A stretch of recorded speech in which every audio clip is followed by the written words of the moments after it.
Stand up! New York Giant fans got the red hoodie on. Training camp is, in my opinion, really getting started today. And I want to give a quick thank you. I think it was Jake for the $2 donation. I want to give a quick shout out to him. Jake, thank you very much.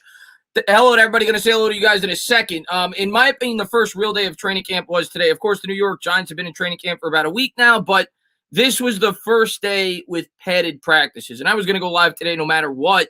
Even if a ton of news didn't come out, and obviously there was a lot of news that came out today. You get excited as a football fan, as a New York Giant fan, when they start to put the pads on, right? It becomes a lot more serious, a lot more physical, and you start to really feel like football season is around the corner. Well, today, I don't even know where to start, man. I mean, I couldn't even fit it all in the title. There's a lot of things to talk about. We'll start with the good. Let me just say hello to everybody in the chat first. What's going on there, Jeremy, man? What's going on, a fan with a mic? What's going on, Diehard? What's going on, Christian? Word. Breakfast, thank you so much for popping in. Seam, thank you so much for popping in. Anthony in the chat. Landon in the chat. I hope everybody's excited for football season. Thank you to everybody for being here. Really, really appreciate it. There is a lot to talk about. We'll start with the good. Omar, man, what's going on, man? Ghost TV in the chat. The good news today, we'll start with Kadarius Toney. Kadarius Toney had his first practice as a New York Giant in pads on the field. Of course, he was recovering from COVID, and the New York Giants were inching him along. He was out there in practice. I saw, obviously I'm not there, but I saw limited highlights. He was running routes, so that's good. He's getting implemented into the offense. He's building chemistry with Daniel Jones, so that was good news. Kadarius Toney was at the practice today, so that was the first bit of good news. The offense, we've heard countless times for weeks now that the offense has been horrible, right? The offense has been atrocious. The defense has looked leaps and bounds better, which you kind of expect, right? The defense is usually ahead of the offense when it comes to training camp, not to mention you got all these new weapons. You're going up against what was the better part of our team last year in the defense, right? We had the second best red zone defense in football last year, the 31st best red zone offense, and we were practicing mainly in the red zone. So you expect the offense to struggle, especially without guys like Kyle Rudolph, Saquon Barkley, and that's exactly what was going on. Well, today with the pads on, by all accounts, the offense looked phenomenal. You heard it from every single reporter. Daniel Jones had a perfect day throwing the football. I think Pat Leonard wrote, if I'm not mistaken. David Sills had a great day. I think he caught 2 touchdowns as well. So that's all great news. The offense starting to come around. We're starting to say, okay, maybe we're not so worried about this offense, even though I don't get too down or excited about training camp. For me, it's all about injuries, which is going to turn us to, I guess, the bad portion of news for the New York Giants today. Let me give a quick shout out to Pendle, man. Thank you very much. Good to see you back in action more and more as the season approaches. Go New York sports. Yeah, I'm looking forward to talking Giants with you guys, man, a lot more as it gets closer and closer. And we have a lot more to talk about, but I'm trying to do these lives once a week. I was going to do a video on it, but I was going live today anyway, so I said I'll just go live and talk to it about you guys, because I'm trying to do one live a week until we get in the regular season, and I'll be live all the time with the midday streams. But I appreciate everybody for being here. Thank you very much. The Sauce Guy says the media is going to – oh, yeah, they are. They're going to have fun with it today. Forget about tomorrow. And JD Sportshook says, did something happen today at Giants camp? Just a little bit, JD. Just a little bit, JD. We'll start with Golladay. And again, I just saw video footage. I wasn't there.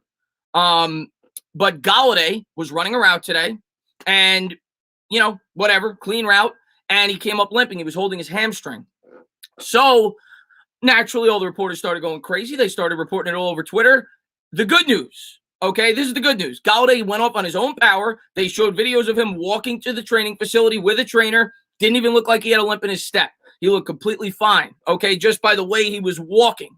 The bad news, didn't come back to practice today, and he's had hamstring issues in the past. Missed 5 games, I believe, in his rookie season due to a hamstring injury, and I think I read that he missed 2 or 3 games last year due to a hamstring injury. So he's had problems with the hamstring in the past.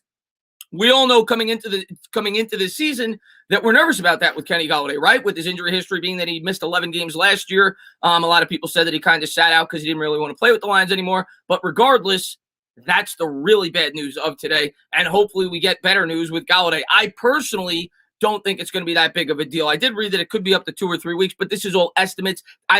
They probably haven't even gotten the doctor reports yet, so we'll see what the effect is on Kenny Golladay. But obviously not great news there. I'm sure we'll talk about that throughout the stream as well, and then we're going to get into the Brawl in 1 second. Anthony, man, thank you very much. So I'm doing good, man. I'm doing good, man. Just enjoying my just getting ready for football season, man. Just getting ready for football season, man. Just waiting for things to ramp up. Word, man. Thank you very much. The Eli Manning bobblehead looks sick. I saw that on Twitter today. the Giants are giving that out at Eli Manning Day against the Falcons. And yeah, it's got both Super Bowl rings. It looks sick. I'm probably gonna have to go to that game now to get that because that looks awesome. But yeah, man. And then obviously the huge news of the day was the all-out brawl, which some people may say, oh my God, I hate that. I hate that they're already fighting. I'm all for it. I'm all for getting physical during the first padded practice. Logan Ryan came out and said that he thought it was almost natural and that it's a good thing for the players to be so passionate and into it. Obviously, the bit of bad news that you don't want to hear is that Daniel Jones was at the bottom of the pile. Daniel Jones got involved supposedly in the scuffle, and he was at the bottom of the pile. So you don't want to hear that. Everything is okay. Daniel Jones is completely fine. Joe Judge made them run laps. But I personally don't hate hearing that. I think back to the Giants teams of the past with Pat Shurmur, with Ben McAdoo, and I think we could all agree as New York Giants fans, and it's why we were super excited when Joe Judge took the job with the New York Giants and what he brought to the table. I think we could all agree that it seemed as if Pat Shurmur was a little too blasé, right? He was a little too hands-off. You had players falling asleep in meetings. It didn't seem like the players respected him. This team is the complete opposite, and I think they're starting to buy into their coach. I like it. I like that they're a little bit feisty, as long as it doesn't happen every single practice. Joe Judge reportedly was very pissed off, obviously being that his quarterback was at the bottom of the pile. But I love it. I love that the team is showing energy. I love that they're showing a desire to come out and compete this year. And you know that they had extra juices today, right? It was the first practice with the pads on, so I'm not going to go crazy about it. I'm not going to say that I'm not going to reprimand anybody and say that people are stupid. As long as Jones is okay, obviously you have to make it a point to Jones and the Giants. You make sure you don't do things like that in practice going forward with your quarterback involved, or in general. You don't want anybody to get hurt, but it's to be expected. And I like that. I like that the team's showing some energy early on. So I think they're taking after their coach. Mike, man, thank you very much. Entertaining the Brawl, but I don't think it's bad. As long as there's no injuries, obviously it's a learning experience. You don't want Jones to be involved in a brawl. You don't want the headlines to come out that Daniel Jones was at the bottom of the pile. But I'm not going to go crazy about it. I know some fans are, and some fans will go crazy. And they'll say, how do you let that happen? And the other thing I'll say is there's no video footage. Supposedly they don't let them film it, right? So there's no video footage of the fight itself. So we don't actually know what happened, right? People were saying that the bench is completely cleared, and the way that people, the journalists were typing was as if you pictured 90 men fighting one another.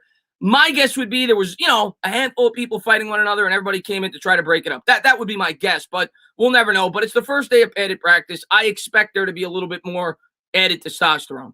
Yuri, man, thank you very much. Knock on wood for Kenny G, Kadarius Toney, and Sills. Sills looked really good today, supposedly. I think he caught 2 touchdowns. And David Sills is a guy this year, Yuri, that I'm really rooting for. He really, and I don't know if he'll make the team. We're very deep at that position. Last year, he had a really good chance to make this team.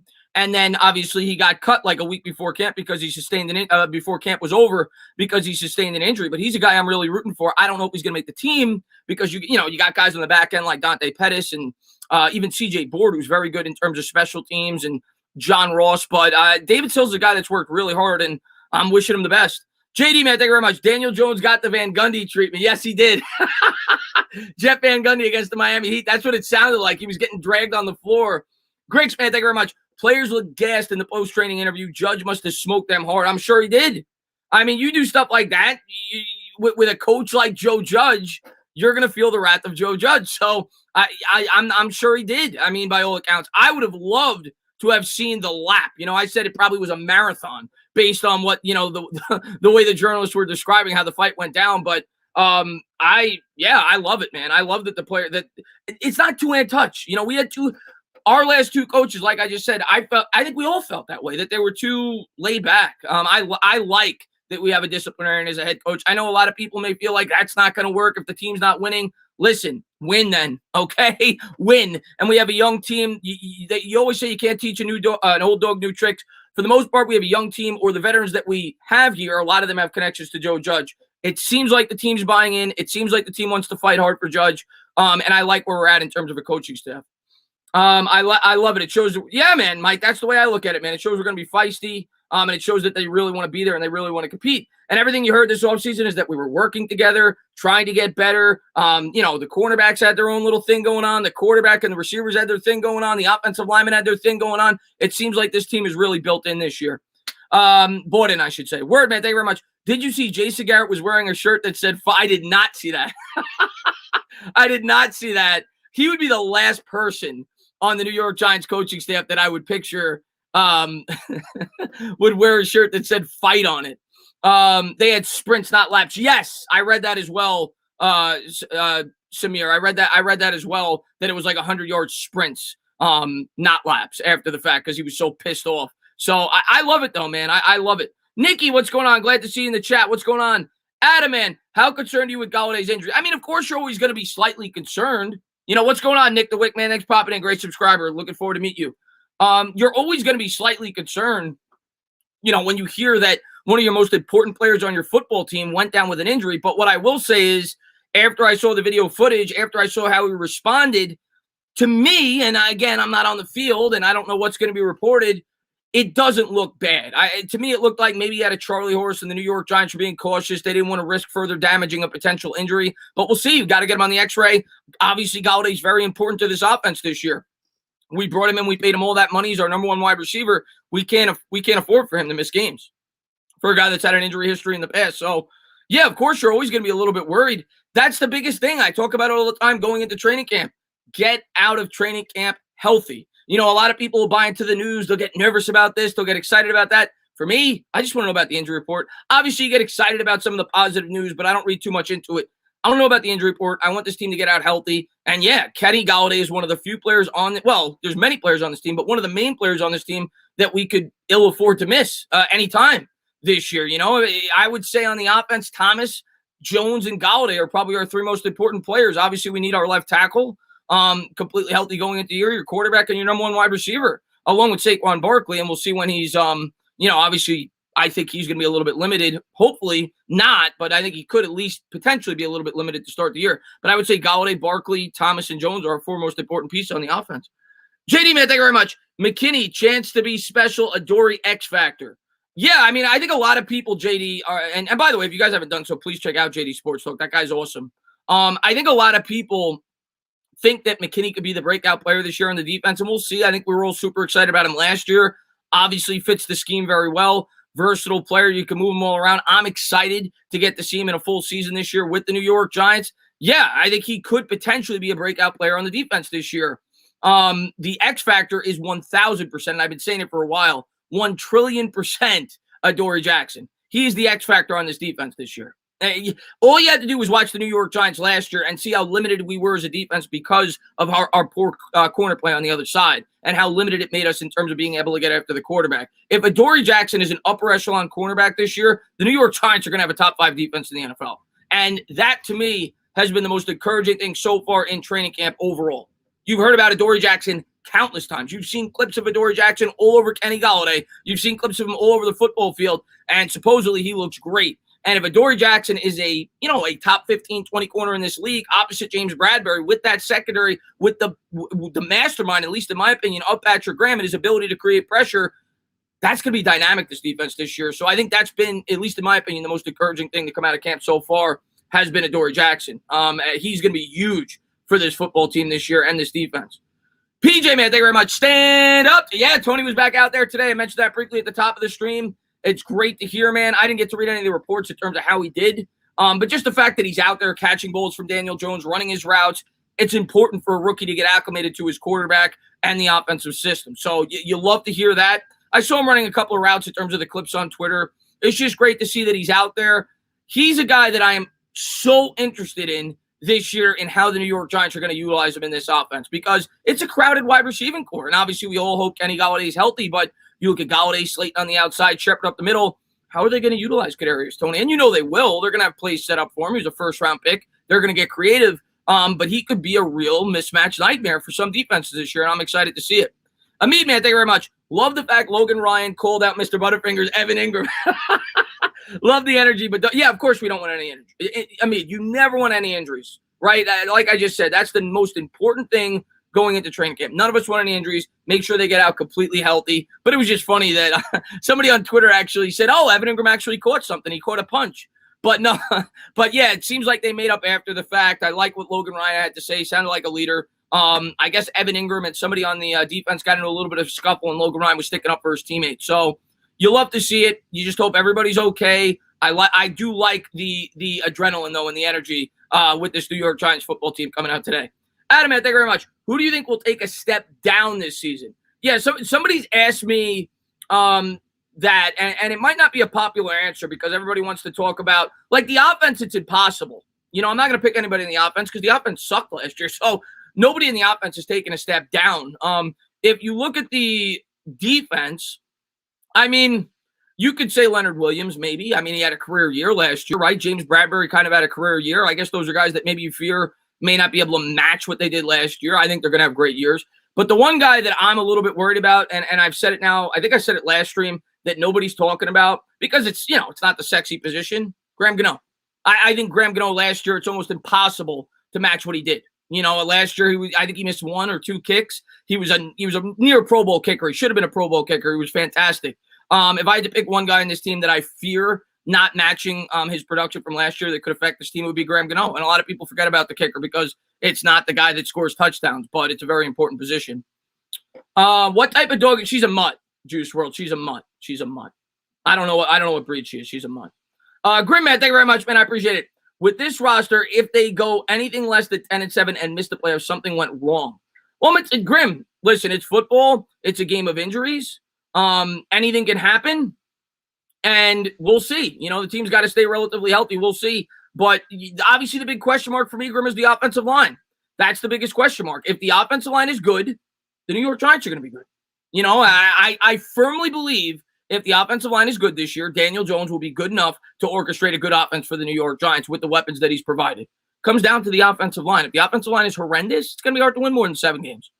The offensive line, to me, is the biggest key this year. But outside of that, I'm confident. I'm completely confident in our defense. I'm completely confident in our weapons. I'm a little worried about the offensive line. I'd be lying if I told you otherwise. You got to hope and pray that Gettleman and Judge made the right decision putting the faith in the players that they drafted 2 years ago to grow and build together with Shane Lemieux and obviously Matt Parrott, who supposedly looked pretty good today, and Andrew Thomas on the left side. I think that's the biggest key to the season. John, man, thank you very much. McKinney looked good end of year. Yeah, he had an interception the last game against the Dallas Cowboys. I think he's going to be great. I'm excited to see the role that he has because obviously we got 3 safeties. I think Peppers will play a lot in the box. They'll move McKinney around, and I think he's definitely going to be a big part of the future of this defense for sure. A lot of us, I think, all agree that more than likely there's at least a strong possibility Peppers won't be back after this year, after the contract that Logan Ryan got, and that would only mean that McKinney's going to get a more expanded role. But yeah, I'm super excited about McKinney this year, man. What do you mean? Yeah, she's a mix. I don't know what mix she is, to be completely honest with you. I would say she's probably part pit bull though. But I'm not sure, man. But I appreciate it, man. Thank you very much. Yeah, multiple breeds. Are you watching Dallas vs. Steelers on Thursday? Yeah, I mean, I don't get too much into preseason football. A couple of people, let me ask the chat. A couple of people have asked me if I want to stream that game, and it's preseason. It's not the Giants. I know it's the first game of the year, and I know it's a divisional rival.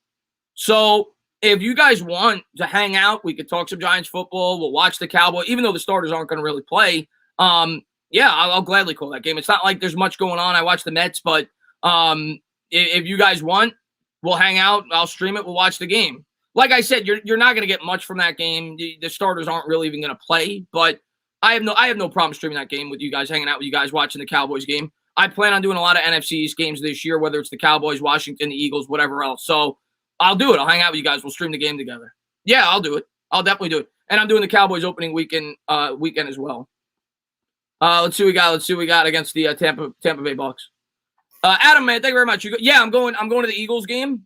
I know for a fact. I actually already got a ticket. I'm going to the Eagles game, and I'm going to FanFest, and I may be going to the Falcons game. I haven't decided yet for when they retire Eli Manning's jersey. So I'm going to definitely one. I'm definitely going to the Eagles game. I may be going to the Falcons game, and I've debated going to the Link. I've never been there before. I talked about that before the season started. Then I found out that a New York Giants fan got shot, and I said to myself, maybe that's not the best idea.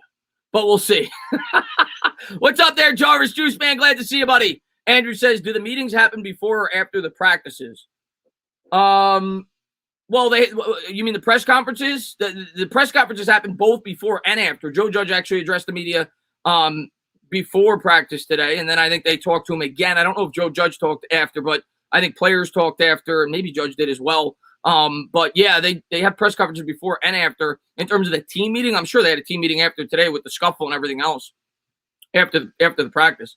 Dylan, man, thank you very much. Prayers for Jets. Cam Clark went out with, wow. Yeah, I mean, you worry about that going into camp. Dak Prescott's already had an injury. You've heard about that. You never root for that. Carson Wentz has already had an injury. We'll see if he returns. I heard 5 to 12 weeks. That's horrible news for the Colts. That's the biggest thing with anybody that's a fan of another team that's watching this stream right now. That's what I'm concerned with if I'm a fan. You want to get out of training camp healthy. Jack, man, thank you very much. Sounds like DJ took a page out of Nick Gates' book and just got in there today. Love to see it. Yeah, I don't love to see it, Jack, to be completely honest with you. As far as my quarterback goes, I love that he's got heart. I love that he feels the need to stick up for his teammates if that's exactly what happened. But by the same token, if you're the quarterback, you got a red jersey on for a reason. Maybe take a step back. Maybe be an observer for a little bit. Maybe cheer on whichever teammate you're hoping wins the boxing match. But probably not the best of idea for Daniel Jones to get in the middle of it. But no harm, no foul, learning experience. I'm sure Joe Judge sat him aside and said, listen, you're a quarterback. You better not be doing that again. You've missed time in the past each of the last 2 years. John, man, thank you very much. Chris, I know this is Giants talk, but what did you think about – no, absolutely. I'll talk about the Knicks briefly. What did you think about the Knicks bringing back everyone 3-year deals with the addition of Fournier? Yeah, I mean – the only guy they didn't bring back was Bullock, right? They brought back Noel. They brought back Derrick Rose, which you knew was going to happen. I was surprised they were able to bring back Noel, and they brought back Burks. And they were all great contributors for the Knicks last year. So I'm glad they're back. I know a lot of Knicks fans are upset that we brought back Noel. I love Noel, and maybe we overpaid a little bit. Fournier, 4 years, a bit too much in my opinion, but it is what it is. He's a really good player that's going to help the team. From what I read, there's I think there's a bird clause or something like that where they may be able to use Derrick Rose's money in a certain way where they're having like $12 million of cap space. Maybe they could sign somebody else. I don't think the Knicks are done. I think the Knicks are going to make a trade. I don't know what happened before the season or in season, but I think there's going to be another impact player in the Knicks, whether it be mid-season or before the season starts. But overall, you can't be. I'm not going to say I'm excited and ecstatic about what the Knicks did, but I'm content. You know, I'm happy with the players that they brought back, and I think Fournier is a really good fit. Greg Smith, thank you very much. Colts can't catch a break. Really? Quentin Nelson is out. Well, we signed Taj as well. Good. He was a good leader for the team. Good. Quentin Nelson's out 5 to 12 weeks too. My God, man. Wow. The Colts are done, man. The Colts are done. Craig, man, glad to see you, buddy. Fournier, yeah, fourth year option. Yep. Team option. So it's like Randall, just an extra year. Randall was 3 years, 2 years with a third year option. Fournier's 4 years, 3 years with a 4 year option. And they probably won't pay him the fourth year because I think he's going to be 31 or 32 years old by the time that contract hits. And the other thing I'll say about that, you know, real quick is with the money that Fournier is making, I feel like it's the type of contract that could be an offsetting contract if you decide to make a trade in the future. You know, if you're trading for a guy like, you know, Damian Lillard, for example, makes like $40 million a year.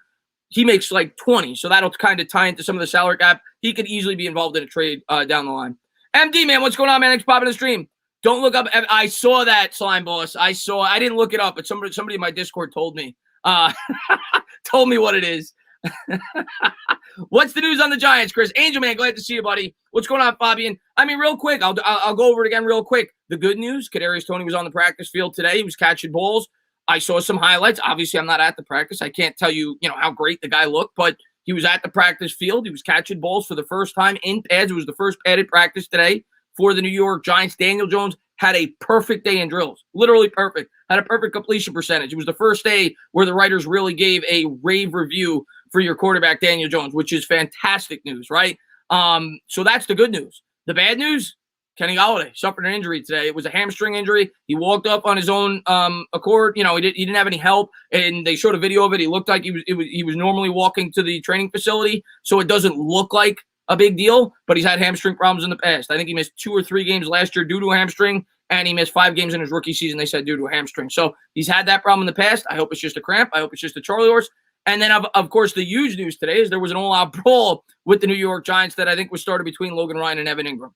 And, yeah, Joe Judge made everybody run laps, but there was like an all-out brawl from what they read. There's no video footage of it, but supposedly like pretty much everybody on the practice field got involved, which is what you kind of expect when, the pads come on. You get into it a little bit. So that's the big news of the day for the New York Giants as we're getting set to go. Our first preseason game is in 11 days. August 14th. It's August 3rd already. We're 11 days away. We're going to be playing the Jets. And then I think we got the Patriots and the Browns and then regular season. Regular season is going to be here before you know it. What's going on, Caleb, man? Thanks for popping in the stream, man. Let's see. Sup, Chris? Did you see Bad Dogs? I did not, KP. But you gonna watch? Yeah, I watch Hard Knocks every year, and the fact that it's the Cowboys, I'll definitely watch it. I'll make fun of them. I'll have a lot of funny tweets about the Cowboys, ripping them as an organization. I'm looking forward to watching it. And like I said on Thursday, I think it's Thursday. I'll stream the Hall of Fame game with you guys, the Cowboys game. Reports say Gettleman threw a haymaker or two during the brawl. I believe it. And Slime Boss, thank you very much. Mets acquire Rays first baseman G-Man. I don't know if that's a joke. That might be a joke. I'm trying to figure it out. G-Man. Okay. All right. What's going on there, Christian Pena, man? Thanks for popping to the stream. What's going on there, Brendan Rogers, man? Hope you're having a great summer, man. I know you're excited about your Seattle Seahawks. What's up there, Big Blue in the Bronx? Hey, Chris, wish I was there to see Judge Kerr. Oh, that was the other thing that I meant to mention from the report. Asia Jesus, what's going on? That's the other thing I meant to mention from the report was that Joe Judge supposedly every other word out of his mouth was an expletive. Like he was that mad. Like he was blank, blank, blank, blank, blank. You know, and he made him run like seven laps, or sprints or whatever it may be. So Joe Judge was pissed when they got in that brawl and when Daniel Jones was involved. What's up there, Super Taj World, man? Glad to see you, buddy, man. Hope you're having a great summer, man. Thanks for popping in the stream, man. How long is the stream ago? Ryan, it started at 2, so about a half hour. Started at 2:02, 2:03. It was like 3 minutes late. Any status on Kenny? Is he good? Nothing more for me to report other than what I saw with the video footage. I'm sure we'll get word by tomorrow how serious the injury may be. It doesn't look serious, but you know, sometimes injuries don't look serious and they're worse than they look. So what I read, they said it could be 2 to 3 weeks. That sounded like a worst case scenario. I don't think it looked that way. I think it looked like a Charlie horse and they were being cautious, but we'll see. I'm sure they're going to baby him and make sure that he's completely fine. They're kind of, I'll say, let's talk about Barkley too, by the way. They haven't shown a lot of Barkley, right? Because he's kind of been off the field, but you've seen like limited clips in the background. Barkley looks good, you know, and Joe Judge talked about that. It seems as if Barkley's on schedule to hopefully play week 1.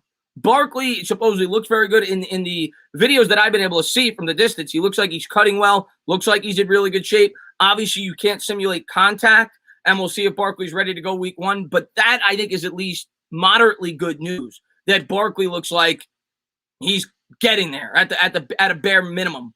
Joe Judge went into more detail yesterday when talking about Barkley, and it sounded like he's getting closer to being confident in Saquon being ready, able to go this year. Robert, man, thank you very much, man. I appreciate it. He says, I have a lot of respect for your incredible composure that professional athletes have 99% of the time. Go Blue. Are you splitting it? Yeah, we always obviously we're doing all the games together, but yeah, we're gonna do all the games together like we do every year. I'm gonna miss the first preseason game, so he'll probably be solo on his channel for that against the Jets, and then I'm doing both preseason games. I'm assuming the second one will be on my channel, third one will be on his, and then we'll open the year on mine. I don't know. That's what I'm assuming we'll do. But yeah, so yeah, I'll be doing all the Giants games this year, and like I said, I'm gonna be doing a lot more games. Last year I didn't do so much other games, but this year, being that I think we're gonna be very much, and I saw Lolly, by the way. I want to see the fight too, Lolly. I this year I think we're gonna be very much in the divisional race, so I think we're all gonna be very in tune to the NFC's games, right? Dallas, Washington, Eagles. Not that we're not normally, but this year we have higher expectations from the start. That we could potentially win this division. So I'll be calling a lot of those games as well. Ryan, man, thank you very much. I heard Danny Dimes' elbow dropped Ingram today. No, it wasn't Daniel Jones. It wasn't Daniel Jones. Logan Ryan and Evan Ingram got into a fight. And Keyshawn, man, thank you very much, man. I really appreciate that, man. Chris, I'm going to the Giants. That's awesome, man. Enjoy it, buddy. History shows all good teams, offense and defense, scrap. Yeah, I mean, this seemed, at least from the way that the writers made it sound, it seemed a little bit more excessive than like a traditional scrum of like 3 or 4 players. This sounded like it was like 90 people. Obviously, I think they probably overdid it with their writing, but players are passionate, man. They can't ready to get out on the football field and start hitting each other. I get excited when I hear stuff like that, man. Football is a physical sport, and it seems like, I don't know, I feel like we got like a feisty team, man. I don't think it was anything like ill-hearted. I think it was just passion. I think they were in the heat of the moment. They're passionate about this season coming up. They feel like they could do something good, and they're out there competing with the pads on. Obviously, a lot of built-up testosterone. They haven't been able to hit each other yet all preseason, and I think they just got into a little bit of a scuffle. I don't think this is going to be like a weekly thing. where you're going to have teammates fighting. I think it's almost a little bit natural. So in a way, I think it's a good thing. And PvP, man, thank you very much. What's your well, I don't give my last name, but it starts with a G and ends with an O. And I'm Italian, if that's what you want to find out. Fight to the yeah, that's right, man. Keyshawn, man, thank you very much. He says, did you see Steinberg in the middle of the Brawl drop kick? No. Oh, Wes Steinberg? Wes Steinberg, man, he has become, let me tell you, man, Wes Steinberg, he has become one of the faces of the New York Giants media on Twitter. He's fantastic. How do you feel about the offense? I mean, listen, like I always say, Jonathan, I don't get too worked up with the reports, whether it's good or bad when it comes to training camp, because I've fallen victim way too much to that in the past, being way too excited about things. But it was nice to finally hear, where I don't have to be like, oh, God, again, the media's trashing Jones. They're trashing the offense. It was nice to hear that the offense went out there and had a really good performance today. By all accounts, it was by far their best practice they've had. Logan Ryan even came out and said that the offense looked terrific today. So all the beat writers said the same thing. Daniel Jones supposedly had an unbelievable practice. Sean, man, everything's good, man. Hope you're doing well, buddy. Am I Graham Gano's brother? No. What does don't know. I don't speak Italian. I speak a little bit of Spanish. I didn't take Italian. I grew up in America. My grandfather spoke some Italian. I don't know speak Italian, so I'll have to look that up for you, my man. I don't know. I'm sure it's probably something I shouldn't say, but I'll look it up after the stream, man. No quit on this. I love it as long as nobody gets hurt. Judge better make sure they all make nice. It's a great thing. They will be aggressive this year. Yeah. As long as there's no injuries, man, I like it. As long as it's not like a recurring thing over and over and over again. True Rapless, man, glad to see you, buddy. Chris, yeah, I'm rocking with Evan Fournier. I think it was a good pickup. True Rapless says, hey, man, I have a question. Let's say DJ isn't good by any means, but we win 7 to 10 games. Do you see us trading for a quarterback, trading for a veteran quarterback, or neither? Well, I think if you're trading, it's going to be for a veteran. You're not going to trade for a rookie more than likely. So, I mean, it all depends, right, on circumstance. If we make the playoffs, if we win 10 games and make the playoffs, Daniel Jones is going to be a quarterback. If we make the playoffs this year, Daniel Jones is going to be a quarterback going into 2022. Almost regardless of how he plays, at least in my opinion. Even if he's like average, if he's really bad and the right opportunity presents itself, yeah, I could see it. I mean, we have 2 first-round picks, but I don't even want to think about it because I think Daniel Jones is going to have a good year this year. I'm excited for Jones this year, and we'll see. Obviously, that's the biggest question this year, though. Daniel Jones, Saquon Barkley in a contract year, seeing how he could perform. And we'll see, man. And, I don't even want to start to think about those questions. I know – what's up, Elite, man? Thanks for popping in. I know that is going to be the first thing on everybody's mind from the start of the year. The second Daniel Jones throws an incompletion, are we going to trade for a quarterback? Are we going to draft a quarterback? Are we going to do – I'm going to give the Giants offense 6-7 weeks before I start to even think about that this year. I'm going to give the Giants some time to gel as an offense. Obviously, he's got a lot of new weapons this year. We don't even know if Barkley's going to be completely healthy. We're going up against 2 monster defenses to start the year. I'm going to give him some time. I'm not going to jump the gun after 1 week. I'm not going to jump the gun after 2 weeks. I'm going to give them some time to assess the offense, and then at least I will formulate my opinion as far as the quarterback. But I think Daniel Jones will have a pretty good year this year. I really do. What's up there, Noah Mannix, popping in the stream? Adam, man, thank you very much. Jason Garrett's shirt today said fight. He's sabotaging us. He's in cahoots with Jerry. Yeah, I heard about that. Somebody said that when the stream first started. And I was saying he would be like the last guy that I would ever picture to wear a fight shirt. If anything, it would say clap on it. But that's pretty funny that he was wearing a fight shirt, man. What's going on, Adam? Alex, pop it in. Even though I'm a huge Giants fan, I hate all these people standing up for him with these excuses. I'm assuming you're talking about Daniel Jones? I'm assuming. I don't know. I mean, I don't think it's excuses. I think it's kind of common sense. Hey, hasn't had much to work with since he's been in the league. Slink, man, what's going on? What's up, Dana? How much you want to bet media talks about Judge Tyrant? I'm sure they will. They always do. And listen, man, I'm not even in love with Jones. I just want the guy to get a fair shake, and I want to be able to fairly assess him this year. I think he could be a good quarterback. I want to find out. James, man, thank you very much. I heard Pep had made a hard hit on Clement. Yes, that's what it was. That's what it was. Clement actually talked about it after the fact. That's what it was. You're absolutely right. It was started with the hit. Good call there. That is exactly what it was. Clement actually came out and talked about it. and said that he liked that they got into a little bit of a scuffle, but didn't like that Daniel Jones was involved. Good call. Will, man, thank you very much. What part of Long? I am from Nassau County, like you, Will. South Shore, Nassau County, Will. Juicy, man, thank you very much. This division, like DJ's quarterback one spot, are his to lose. I am so freaking pumped. And the season and the fact football is back in 2 days. Well, yeah, preseason football is back in 2 days. The regular season starts in a bit, but yeah, man, listen, I got pumped today. Like, it's hard. John, man, glad to see you, buddy.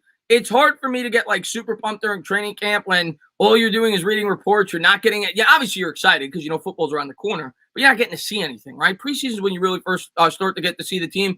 Today, though, the pads came on. There was some juice flowing with the team, so I got excited. I was gonna go, like I said, I was gonna go live today anyway, and I started getting pumped up when the pads came on. I started hearing what they were talking about. I woke up thinking football today, so it feels nice to be in a football state of mind right now. Like, obviously, I still watch my Mets. I was still monitoring the Knicks yesterday, seeing who they could get, but I'm definitely all full throttle football right now. That's all I'm thinking about right now for the most part, especially with the way my Mets are playing. John, Matt, thank you very much. I feel good about DJ this year. Not completely convinced he's the guy, but I feel good. Yeah, John, exactly. I've even gone as far to say, even if Jones has a good year this year, I will not be able to 100% conclusively say I know he's the guy going forward. I'm going to need more consistency. I'm going to need more growth.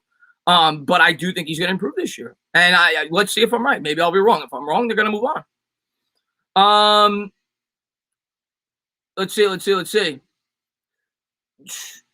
Here we go. V. Christian. Joe Judge is now this league's Matt Patricia. These guys are grown men. You can't treat them like high school, middle school players. Twitter user. Is that you, V. Christian? I don't care what people have to say about Joe Judge, and Joe Judge doesn't care what people have to say about him. The guy's been getting killed every step of the way since he took the New York Giants head coaching position. Don't care. He has his methods. The team buys in. It seems like the players play hard for him. I love Joe Judge. I love what he's done so far for this team and the culture that he's starting to bring. He's got to start winning more football games. I don't care what the media thinks about Joe Judge. I could care less. I don't want the media to like Joe Judge. I don't want him to be friendly with the media. Now, what's going on there? No quit, man. Thanks for popping in the stream, buddy. How many? Let's see. Taj Gibson running. Yeah, I heard about that. I heard that Taj Gibson is running back, which I'm happy about. He was a good leader on the team last year. Juicy, man, thank you very much. That guy sounds like Todd Davis. Yeah, well, Todd Davis got cut today. That was the other bit of news today. Yeah, exactly, Afghanistan. That was the other bit of news today. Todd Davis retired. And my guess would be that, once Blake Martinez came back from COVID and Crowder and, all the linebackers that we've got there, he probably felt like he wasn't going to make the team, and he probably didn't like running laps. That's probably my guess. But he wasn't going to make this team, to be completely honest with you. He wasn't going to make this team. When I started hearing players bitching behind closed doors, I stand with Judge enough. Yeah, exactly, JC. Would you prefer to draft a new quarterback or acquire a proven talent if DJ fails? It's circumstantial, George. Like, here's what I'll say. I think the best answer for the quarterback in an ideal world is always the draft. Always the draft. Always the draft. Now, you don't always have ideal circumstances, but if you tell me next year we're getting a quarterback, like they're convinced Jones is not the guy, and you like a quarterback in the draft, and you have the draft capital that the New York Giants have, yes, would I rather move up and get said quarterback that you feel could be a franchise guy? Yes, for the simple reason, it's simple. You have him on the rookie salary. You go out and get Aaron Rodgers, who's my favorite quarterback. I love Aaron Rodgers. Aaron Rodgers is going to give you 2-3 years. And he's going to make a ton of money. He's going to eat up your salary cap. You go up and get a quarterback, you're going to pay him 25% of what Rodgers is getting. He's going to be 22 years old. You're going to be able to keep him here if he's the real deal for the next 15 years like we did Eli Manning. So I always think, especially at the quarterback position, the best way to build is via the draft, if it's possible. Now, if you don't like anybody in the draft, well, that's a discussion for another day. But you look over the course of history, it is few and far between that you find a team that, and it happens. It happened with Brady last year. Brady, of course, went into a perfect situation. They had a great offensive line. They had great weapons. Yeah, the team only won 7 games the year before, but it was because Jameis Winston threw 30 interceptions. He had a great head coach. Worked with Peyton Manning. Peyton Manning, again, went to a very good situation. But you could go down the list of quarterbacks that were traded for. More often than not, it does not work out. And I would sooner try to build through the draft if I had the option of one or the other. Let's see what we got here. Daniel Jones will take plenty of hits and be under plenty of piles of players this year. This is nothing. Yeah, well, that's true. Brandon says, interesting discussion. Just listening and soaking in. I appreciate that, Brandon, man. Any updates on Golladay? I mean, all I've heard about Golladay is that he has a potential hamstring injury. I have not heard anything else. I saw him walk off. I could say that. I watched the video on Twitter. I saw him walk off, and it seemed as if he was healthy. But I don't know. Take that for what you will. It's a hamstring injury. It could linger. I haven't heard anything. I'm guessing we'll probably get an update by tomorrow at the latest. Dylan, man, thank you very much. Want to hear a funny joke? The Mets, oh, God, they're horrible. Dylan, they're horrible. I could barely stand to watch the Mets right now. I watch them because I like torture. Juicy, man, thank you very much. I really hope the Bears double doink this season. Yeah, I think we all do, Juicy. I think we all do. We'll see. They have a really tough schedule this year. They have a good team. I mean, a pretty good team. At least they made the playoffs last year. They have a good defense. Rookie quarterback, though. You got to worry about that. Andy Dalton will start the season. But I can't see the Bears winning more than 8 games. I like the Vikings this year. The Bears play a brutal schedule. I think we'll get a top 15 pick at the worst from the Chicago Bears this year. Jeremy, man, thank you very much. Jones put in too much work to fail now. Can't wait. I hope so, man. I hope so. One thing you can't question about Daniel Jones is his work ethic. Can't question that. He's definitely got the desire to be great. Now the question is, can he do it? But the work ethic is there. There's no doubt about it, Jeremy. You see, this is silly to me. And I know a lot of people bring this up, and I hate comparing Daniel Jones to Eli Manning because it's silly. It's two completely different things. It's two completely different eras. They had two completely different teams. The game was played a completely different way then than it is now. So to compare their statistics is silly. But I'm not saying Daniel Jones can't get better, but it's two completely different circumstances. You're talking about a quarterback who came in 2004. You're talking about almost a 20-year difference. The game is completely different now than it was back then. Completion percentages are 5, 6, 7% higher on average, probably at the quarterback position than they were back then. The game is played completely differently. Eli Manning improved. Hopefully Daniel Jones can too. Eli Manning also had a much better supporting cast. Let's see what we got here. Yeah, of course we should give him a real chance. I'm all for giving him a real chance. I think he's going to have a good year this year. So is it true the offense was moving today? Yes, it was the best day today by the New York Giants offense. The best day today by the New York Giants offense so far. Yeah, Daniel Jones was perfect. I think he was 11 for 11. He was perfect. Whatever it was, he had a perfect completion percentage. You too, Fabian. Be good. Eli, you're right. Eli did have a proven head coach, and he had a proven offensive line, and he had a really good defense. But we're not signing the center from the Chiefs. I was all for signing the center for the Chiefs. Ryder, I've been talking about Reader now for I don't know how long. I talked about Reader like 4 months, maybe 3 months ago that I think the Giants should give him a look, and I was excited when I heard that the New York Giants may be bringing him in. We're not bringing him in now. We signed Looney. I just don't see it. I don't think we're bringing him in. I'd be surprised. I'd be very surprised. Jonathan Harrison's back now off the injured list as well. I don't think we're bringing in another interior lineman. I think Looney was the pickup, and he's versatile. He can play both the center and the guard, but I would have been all for Reader. John says, I think, drafts are hard to predict, but I agree with you that edge rusher, we don't know how this team's going to perform. We don't know how players are going to progress. We don't know which players are going to be worse than we expect them to be. And we don't know what next year's draft class is going to look like in terms of how they're going to perform in college this year. But I was talking about this in my Discord a couple of weeks ago. If you ask me right now, assuming that Jones is going to be the quarterback in 2022, the two positions that I think the New York Giants are going to look at are edge rusher and offensive line. Like, it's not going to be a weapon in the first round. It's going to be offensive line or an edge. I mean, the corners are pretty cut and dry right now, at least for next year, unless they're head over heels in love with a corner that they feel like could be a long-term answer. Maybe a middle linebacker if they were obsessed with one. But I think it's edge or I think it's offensive line right now if we're not going quarterback in next year's draft in the first round. I think those are the two positions you're looking at right now. But let's see what we got here. What happened to Kenny G, Mark? He's got a hamstring injury, Mark. He's got a hamstring injury. I don't think it's anything too serious. We'll see. But he's got a hamstring injury. He walked off the field under his own power. We'll see. But it didn't look too serious. But it's a hamstring injury, so we'll see. Hopefully that won't be the case. He's had hamstring issues in the past. I'm afraid of how bad our O-line is going to be. I'll tell you one thing, Matt. I didn't love reading yesterday when I was on Twitter that Rashaan Slater was killing it with the Chargers. I'll say that. All I could say, you guys know I wanted the offensive line.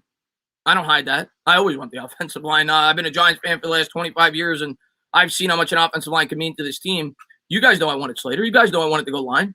I would have taken Slater. I love the trade down. I love the value that we got. All I can say is I hope they're right. I hope they're right in their assessment of Shane Lemieux, Matt Parrott, and Andrew Thomas. And all I could do is hope that they're right. I have no say in what the organization does. And if they are right, they're going to look like geniuses. If they're wrong, they're going to lose their jobs. It's that simple. And I hope they're right. I hope those guys become better offensive linemen because the Giants need them to be. Let's see what we got here. Our O-line is going to be, I hope not, Dylan is cool. Do you expect Thomas, Parrott, or Lemieux to take a step this season? By the way, I wanted Slater. What's up, Ms. Roddy, man? Thanks for popping in the stream. I think Thomas is definitely going to take a big step up this year. I'm very confident in Thomas. Obviously, he was a very highly regarded offensive lineman coming out. I thought he was really good he showed spurts of being really good the last 8 games of the year. He had a couple of really good games mixed in there over the second half. He struggled a little bit, I think, against the Ravens and maybe the Cardinals, but everybody struggled against them. Not to mention that Daniel Jones was kind of banged up in that game, didn't have a lot of mobility. So I have a lot of confidence in Andrew Thomas this year. Matt Parrott, yeah, he looks great. The highlights look great. Limited action last year. He had ups and downs. He had that one horrible game against the Ravens where I think he gave up 3 sacks in a row on one drive with Daniel Jones at quarterback. But he could be good. Obviously, he's got a lot of potential. A lot of people viewed him as a second-round prospect. We'll see. But obviously, major question marks there. Same with Shane Lemieux. Shane Lemieux barely, to me, showed a lot of holes in pass protection last year. Those 2 players specifically, I'm banking on Thomas. Lemieux and Parrott have to take a big step up this year if the Giants are going to be better than people think. And obviously, Judge and Gettleman feel that they will. Otherwise, they would have drafted or signed an offensive lineman, and they wouldn't have let Kevin Zeitler go.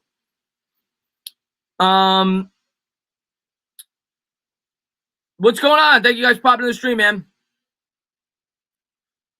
I assume mild strain. What happened with Golladay? Golladay had a hamstring injury today. It looks like a Charlie horse, but again, I'm not a doctor. I don't have the information. He walked up on his own power. It looked like he could have jogged to the training facility if he wanted to. They were taking their time. But he had a hamstring injury. He came up limp on his leg when he was running a route today. So that's all I got for you. And hopefully it's nothing more serious than that. But he had a hamstring injury today. Sacred says, love the fight in this team. No pun intended. Go Giants. What's up, Sacred Dust? And Juicy Man, thank you very much. He says, the offense only has to play slightly above average to win 10 games. We almost beat the Super Bowl champs last season. I agree with that. If the offense is even average, I think we're going to the playoffs this year. Because I think we're going to have a top 5 defense. If the offense is average, we're going to the playoffs. I really believe that. Question is, can it be average? Last year, we probably had the worst offense in football. Obviously, made a lot of additions. Obviously, Jones' second year in the scheme. The offense line more acclimated to each other. So it's clearly going to be better. It's not going to be worse. Question is, how much better are they going to be? But if the offense is average, I think we're going to the playoffs this year. I really believe that because I don't think the defense is going to take a step back. I think they're only going to get better because of all the help. They're getting help on the offense because the offense will not be worse this year. That helps the defense. And the addition of Adoree Jackson, they're getting Carter back. Obviously, McKinney barely played last year. So I think the defense is going to be really good. The offense has to be average for this team to do damage this year. V-Man, thank you very much. Did you see TPS rank the Giants defense 9th? That's not listen, I'm a Giants fan. I think the Giants are going to be top 5. But 9th isn't crazy. I mean, they were 10th last year. And, the naysayers and the, people that have a different opinion could say, well, listen, yeah, the defense got better. You got a lot better on paper. But if you're being honest, you played a really weak schedule last year, right? Dak was out. You played Dallas with 2 backup quarterbacks. Washington didn't have a quarterback to speak of for 2 games. Obviously the Eagles, right? I mean, so they didn't have a quarterback to speak of either, even though Wentz actually played pretty good against us in the first game. You didn't play Joe Burrow. He was out.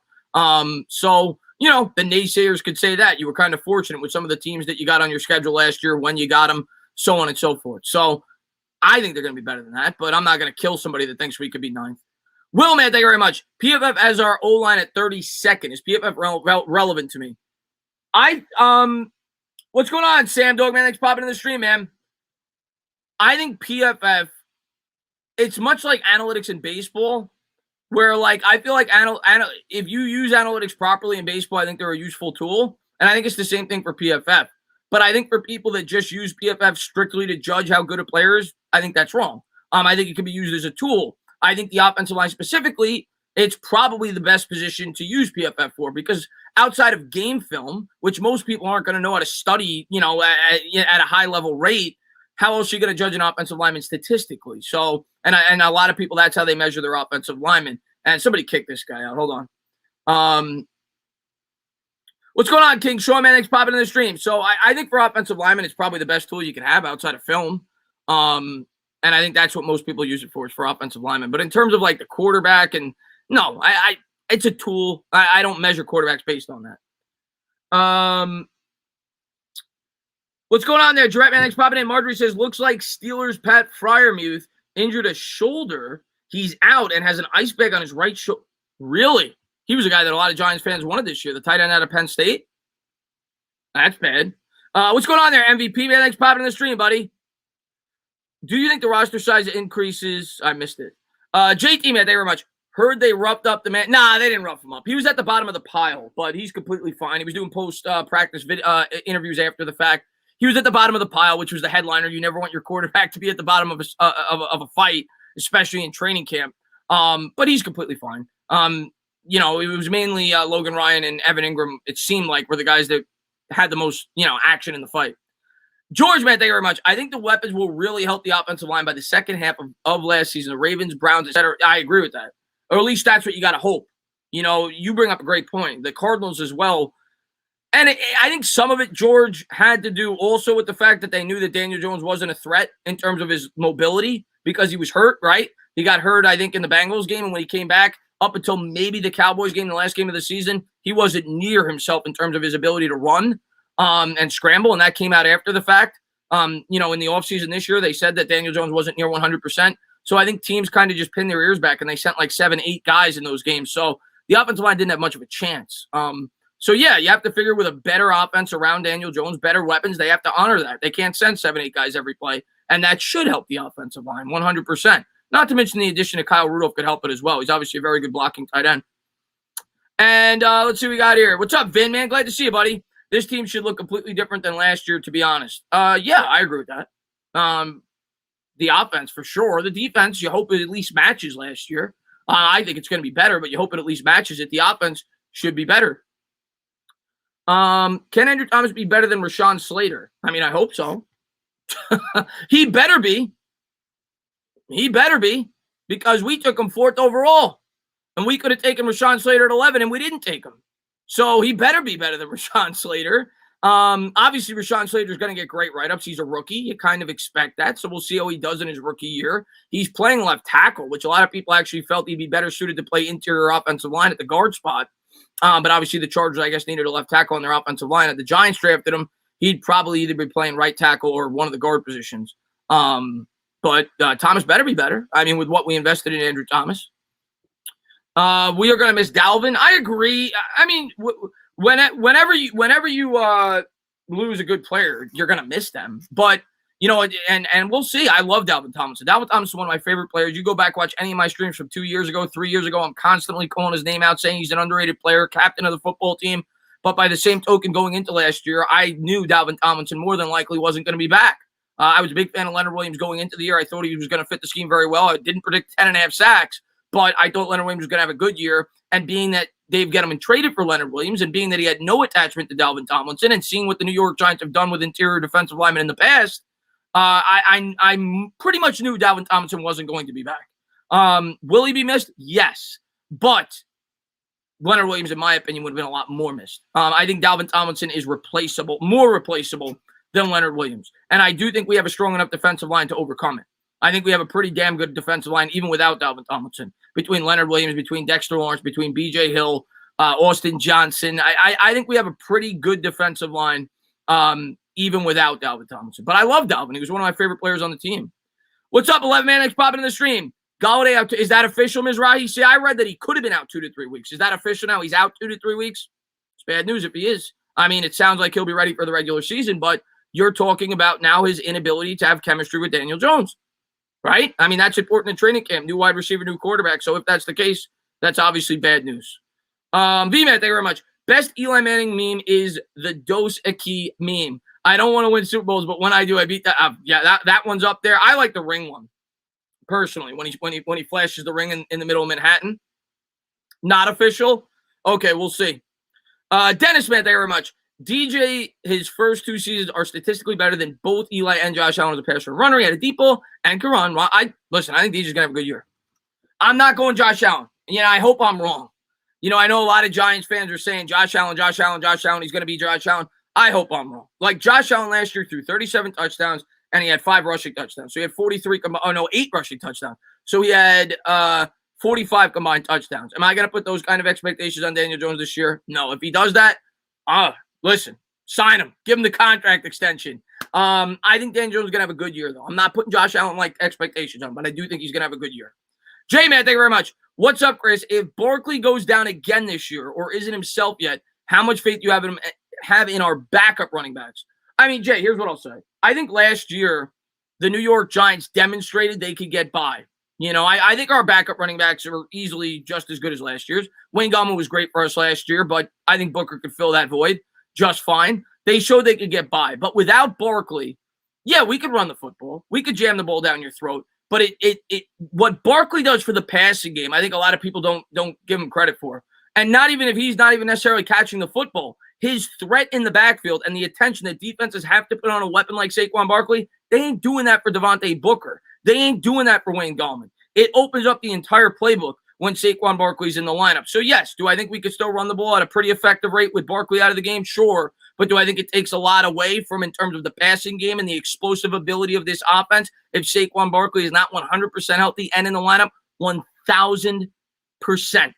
And all you got to do is look at Daniel Jones' splits with Barkley and without him. I say it all the time. 23 touchdowns, 9 picks in 10 games with Barkley. 12 touchdowns, 13 interceptions in 16 games without him. And then some people point to the Shermer offense. Well, he missed 3 games under Pat Shermer. Daniel Jones threw 12 picks in his rookie year. In the 3 games that Barkley missed, he threw 6 of them. He threw 3 touchdowns and 6 picks in the 3 games that Barkley missed in his rookie year. In the 9 games that he started that Barkley played, he threw 21 touchdowns and 6 picks. He's a different quarterback with Barkley in the lineup. It opens up the passing game.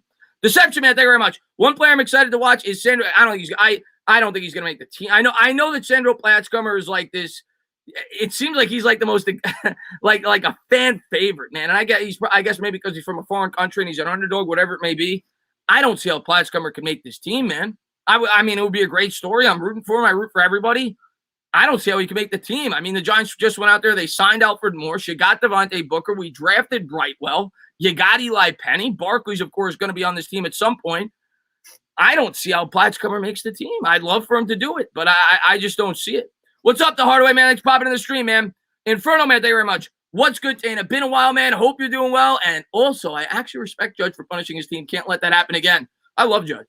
And maybe I'm taking a different approach than other people. I like that they showed some feistiness today. I like that there was some emotion and energy, and I like that there's a little bit of a scruffle in training camp. I don't like that Daniel Jones at the bottom of the pile, and I don't want to see it on a consistent basis, but I like that. I like that the team showed a little. They got the pads on today. They got a little dirty. I like that. But yeah, I also like that Joe Judge says, all right, one time, that's it.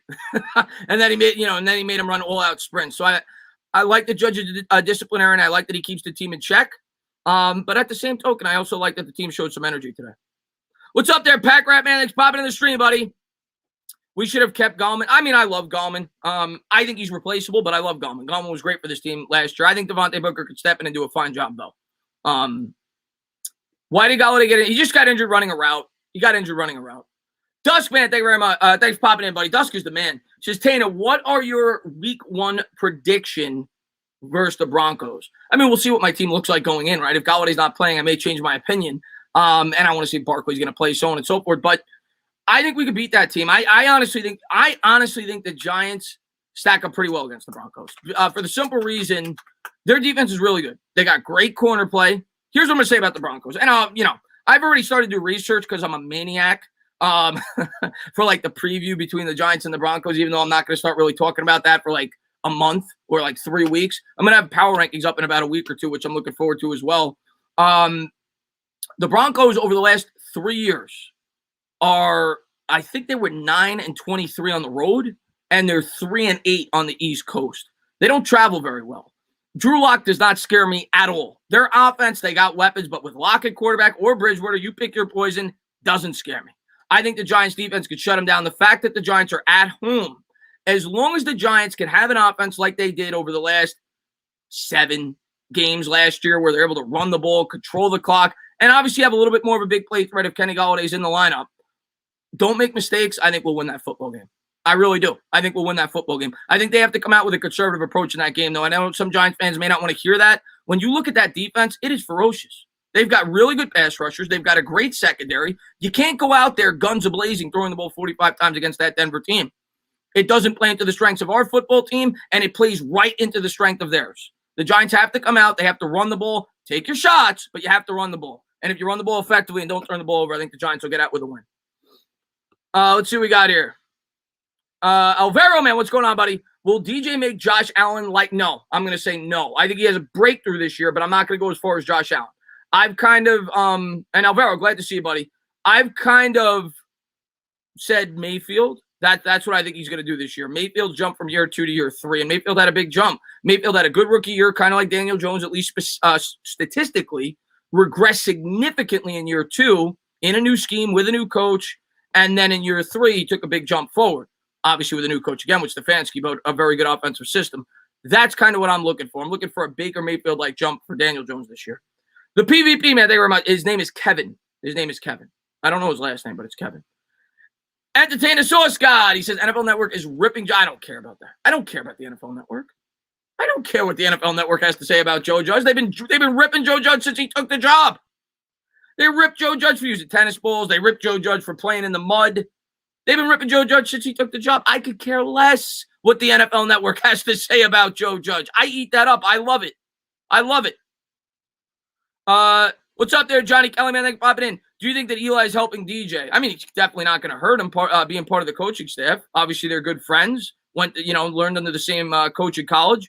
Andrew, what's going on, man? Thanks for popping in the stream, buddy. Do you think the Giants make the playoffs, or does Fitzpatrick break his curse? That's right. Fitzpatrick's never made the playoffs. He almost did with the Jets. He went 10-6 with the Jets, and they lost to the Bills the last week of the season. Yes, I think Washington's going to make the playoffs this year. I think 2 teams come out of the NFC East. I think Washington will be one of them. I think Washington's got a good team, but I don't know how good of a fit he is for that team. And we'll see if he can hone his game in this year and not be so much of a gunslinger. But I do respect Washington this year. I think they're at least a borderline playoff team. I think they got a good team. And the Source God, man, thanks. Facts, dude. This makes winning. Yeah, I don't care what the media has to say about Judge. I could care less what they have to say about Joe Judge. Second year with the same playbook should excel. You talking about Daniel Jones? Yeah, for sure. And the same thing on the defense. We talk about how good the defense was last year. They got more familiarity, even more so this year. And I think Graham's gonna be able to do more things because we have improved personnel on that side of the football. But yeah, Jones' second year in the system. Don't overlook that. And a full offseason to prepare, training camp, preseason, so on and so forth. So that has to be factored in. Not to mention getting hopefully Barkley back, Golladay, and everything else. Dak Prescott isn't playing. Oh, I'm not surprised by that, right? Because he hurt his shoulder, didn't he, Albin? So I'm not surprised by that. He shouldn't be playing, to be completely honest with you. Coming off the injury, I wouldn't even be surprised if Dak may not play all preseason. I wouldn't be surprised if he doesn't. Probably shouldn't. He's a veteran, right? What happened to Kenny G? He's got a hamstring injury, gamer boy, and it's just speculation. Some people are saying it could be 2 or 3 weeks, but nothing's set in stone. It's just speculation. We could find out tomorrow that he may be on the practice field. He looked fine coming off the field. That's all I could say in terms of the video. It didn't look like he wasn't carted off. He wasn't even helped off. He walked on his own power to the training facility. But we'll see. I mean, maybe it's something that, gets worse tomorrow. Who knows? Let's see what we got here. Giants get in a brawl. What is that? Giants got into a fight. Giants got into an all-out fight, an all-out scuffle. It's not on video. The whole team fought with one another today in training camp. They got no fight. Logan Ryan and Evan Ingram threw punches, and Daniel Jones was at the bottom of the pile. That's a true story. And Will, man, thank you very much. He says, maybe able to prove year 3 because the O-line was top. Well, that definitely helped. And he was in a really good scheme. He was in a really good scheme. But I do think Jones obviously got a lot of help. The O-line will not be what the Cleveland Browns O-line was, and our running attack probably will not be as good as Chubb. But do I think that Daniel Jones could have that type of statistical leap? Yes, I do. I think he could. And you know what? If he doesn't, I'm going to be disappointed. I expect him to throw at least 26, 27 touchdowns this year. You go out there, you spend the money that you did on this offense, you get Barkley back, you get him all the help that you can. He better put up some numbers this year. He better be able to throw the football a little bit. I'm not saying that he's got to be Brett Favre, but he's got to improve. I don't know, Ryu. I have no idea how serious the injury is. It's a hamstring injury. I don't know how serious the injury is.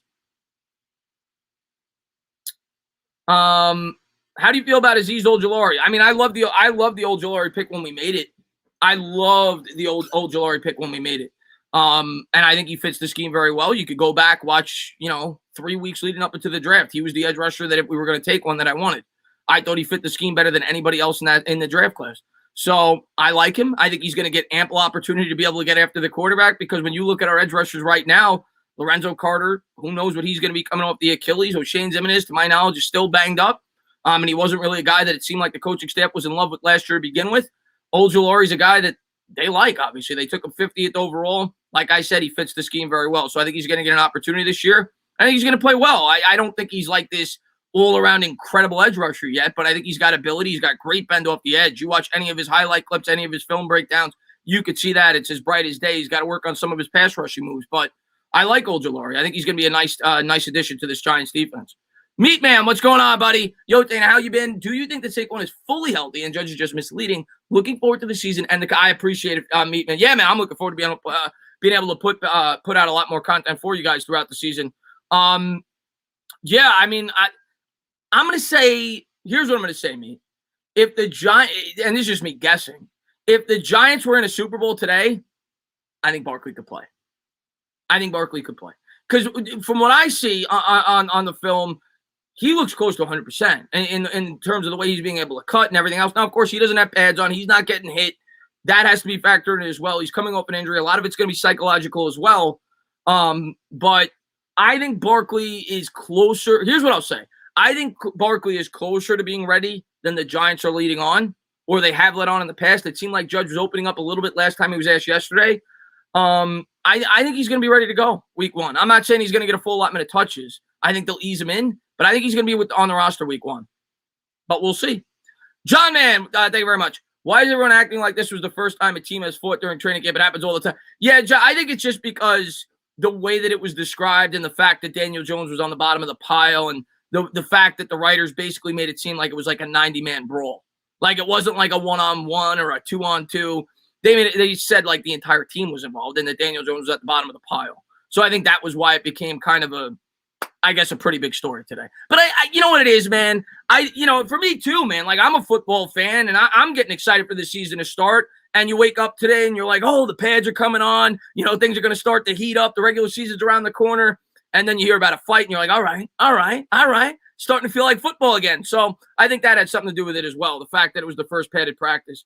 Big Blue Man, thank you very much. Hate to change subjects. Thoughts on, oh, yeah, no. Absolutely. Yeah, I was asked about that earlier. But I think the Knicks did a good job. I mean, I'm not going to say like I'm head over heels in love with what the Knicks did. But I don't mind losing Bullock. Bullock, to me, was our best on-ball defender, but he's a one-dimensional player on offense. He's basically a guy that stands in the corner to shoot threes. Evan Fournier obviously has a lot more to that, right? Fournier is a very good addition for the Knicks. Not in love with the contract, but he's a really good player, and I think he's going to fit what we're looking to do very well.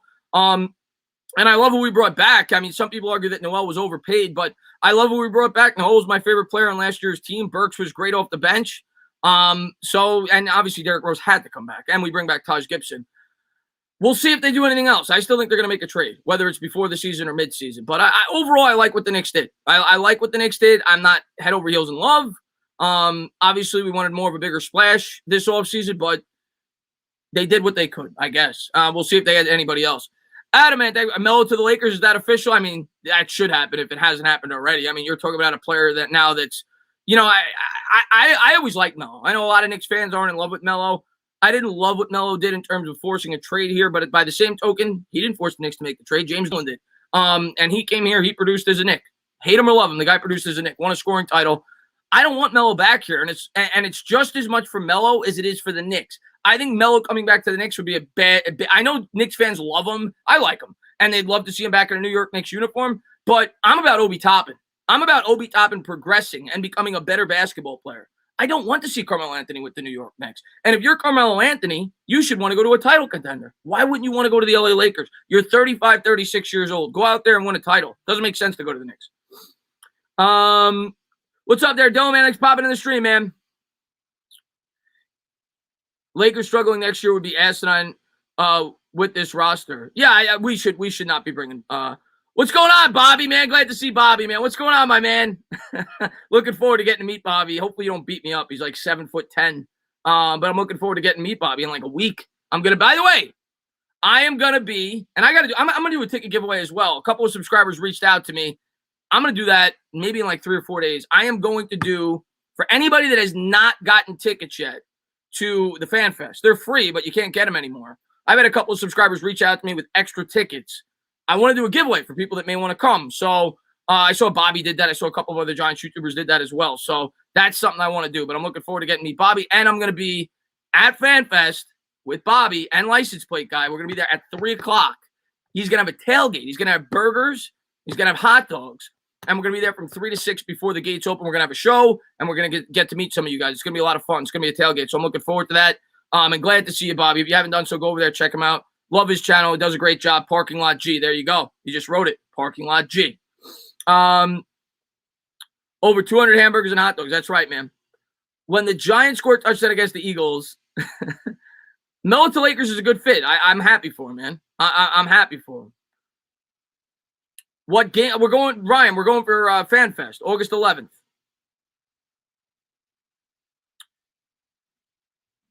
Bringing Carmelo back is like going back. Why were the Knicks? We're not bringing him back. We're not bringing him back. And yes, I believe it is going to be live. Amazing guy. It's going to be live. Pete Barker came in and said, "Brawl." Yes, there was a brawl today. New York Giants team brawl today. An all-out brawl, apparently. There's no video footage that I know of, at least that they're going to show to the public, but there was a brawl today. It was started on a Corey Clement run, from what I understand. I think Jabril Peppers hit him hard or something along those lines, and then Logan and Ryan and Evan Ingram got into a fist fight, and Daniel Jones was at the bottom of the pile. That's all I know. I didn't get to see it. The reporters made it sound like it was an all-out brawl, like the whole team. So, and then Joe Judge made him run sprints. Paul, I think it was just like a normal like training camp brawl. You know, attentions get high, the pads came on. That would be my guess. I mean, it's not that uncommon for teams to get into fights during training camp, especially when it's the first day of padded practice. So that'd be my guess. I mean, I think the guys were probably excited to be able to hit one another. You know, you're kind of cooped up, running the drills without pads on. You get your first opportunity to really take a shot at somebody, and you're excited to do it. My guess would be that's what started it. What's up, Raul, man? Glad to see you, buddy. So, yeah, Carmelo was never coming here, man. Alvaro, I honestly don't know. I don't know if there was any blood or anything like that. Do you think ESPN is weirdly obsessed with LeBron? He's top 5 all time. All right, here's what I'll say, Will, as far as LeBron. Listen, and, you know, we're going to get back to the Giants, but I respect the hell out of LeBron James as a basketball player. I always say I think he's the second greatest basketball player of all time, but I also think he's a lightning rod. And I think ESPN, a lot of times when they have nothing to talk about, just talks about LeBron James. And they go back to the old Jordan versus LeBron James debate because they know that people love to talk about it. But, I mean, I think he's a great basketball player. I think he's the second greatest basketball player of all time. Jesus, man, thank you very much. Zion will be a Knick at the All. No chance. You could dream that, my man. I'll dream with you. No chance. Now, he may be a Knick in the future. It won't be this year. Stand up. What's going on there, Ordinary Pete, man? Thanks for popping in. Dave, man, thank you very much. He says, in my opinion, that's a good call. I haven't heard much about him. You're talking about the defensive lineman we got from the Minnesota Vikings. I was excited about him. And the Giants were talking about that they could play him a little bit on the inside, the outside. Fedi Adenabo. That's a good call. That's a guy I'm excited about. And I think I remember doing a show with Bad Dog about a month ago. And I talked about one of the guys that I think could be a real surprise in this defense. And that's who I talked about. Haven't really heard his name. Maybe people in the chat have. I haven't really heard his name in training camp. She got sports. Glad to see you in the chat. But yeah, that's a guy to certainly look out for. I like Adenabo. I thought it was a good pickup by the Giants. They only paid him like $2 million. I think he had like a 7-sack season a couple of years ago. He's got versatility. I thought it was a good pickup. What's up, Pachangas, man? Thanks for popping in. She got, by the way, check her out, by the way. Lauren's awesome. So how did DJ end up at the bottom? I have no idea. I have no idea how Daniel Jones ended up at the bottom of the pile. No idea. Maybe Daniel Jones thought there was a fumble and he was trying to practice getting on top of the football because he's got to work on that, right? We all know that everybody picks on him for his fumbling. Maybe Daniel Jones said, you know what, I got to get used to diving in the bottom of piles. So maybe that's what happened. That's going to be my guess. I'm going to say that Daniel Jones saw a big pile. He said, oh, maybe, he might have misinterpreted the fight for a fumble simulation. He might have said, oh, we're working on my fumbling. Let me dive into the pile head first and try to grab the football. That's what I think happened. And Keyshawn, man, thank you very much, man. He says, Carmelo to the Lakers, Chris. Yeah, I heard about it. And I'm happy for him. He should win a championship over there, so I'm happy for him. Sounded like he ran into the Brawl and got caught. Yeah, that's what it sounded like, Jarrett. Fumble practicing 24/7 drills. Danny dives. Tyler, man, thank you very much. He says, what's the likelihood of the Knicks trading for Dame, and what do you think we'd need to give up? We'd have to give up R.J. Barrett and more, but it would start with R.J. Barrett. I would say not very likely. I think they want to stick with Barrett. The only way I think they trade for Lillard is if they felt like they could get another star with him, and I don't think that's going to be the case. I would love Lillard, but I don't want to give up Barrett unless we can bring in another star for the ride, because I think Barrett could be really good, and that I think it would cost Barrett plus more, obviously draft picks. It would be more than just Barrett. You should grow out the mullet. I'm actually getting a haircut. I've been putting it off. I'm actually going to get a haircut in like 3 days. I was like, there's no way I could go to the Giants tailgate with my hair. My hair right now is insane. Like it's literally insane. So I'm actually going to get a haircut before the tailgate on the 11th. So that you're not going to see the hair much longer, man. Not that you see it. I'm always wearing a hat anyway. Not as long as Bobby's though. Kenny Golladay got hurt, Pete. Kenny Golladay got hurt. Yep. It's a hamstring injury. It doesn't sound too serious. We'll see. He walked up on his own power. Didn't even look like he was limping when he was going to the training facility, but you definitely saw him go to grab the hamstring when they showed, I think it was Jordan Renan who showed the clip when he was running his route, and he went back and he went to grab the back of his hamstring. So you saw him kind of, I guess, lay up a little bit on his, on his route. So you definitely saw where the injury happened, but it didn't look serious, but he's had a hamstring history in the past. So it's something that you got to at least worry about a little bit as a Giants fan. No, I won't be there week 1, David. I'm definitely going to the Eagles game, and I'm leaning that I'll go to the Falcons game because they're retiring Eli Manning's jersey. I want to be there. Don't cut the hair. Have the Nick Gates flow. I don't. You know what? Bobby makes it work. I don't think I could do it, man. I don't think I could make the Nick Gates flow work. I just don't think it's for me. I think I'm gonna cut the moss. OBJ missed his first 4 games as a rookie. Yes, he did. What's going on, Zany, man? Thanks for popping in the stream, man. Let's go. I'm going to the Falcons game. That's awesome. Yeah, like I said, if there's, I think that's the game to go to this year outside of the Eagles game. Like the Eagles game, I need to be at. But if you're going to go to another game, Falcons, I mean, Eli's getting his jersey retired now. Tim said Golladay should be fine. 2 to 3 weeks for a hamstring is pretty quick. Yeah, I haven't heard anything official, but I did read that it may be 2 to 3 weeks. I see what I worry about, Tim. If that's the case, that's great, right? He'll be ready week 1, or at least you hope.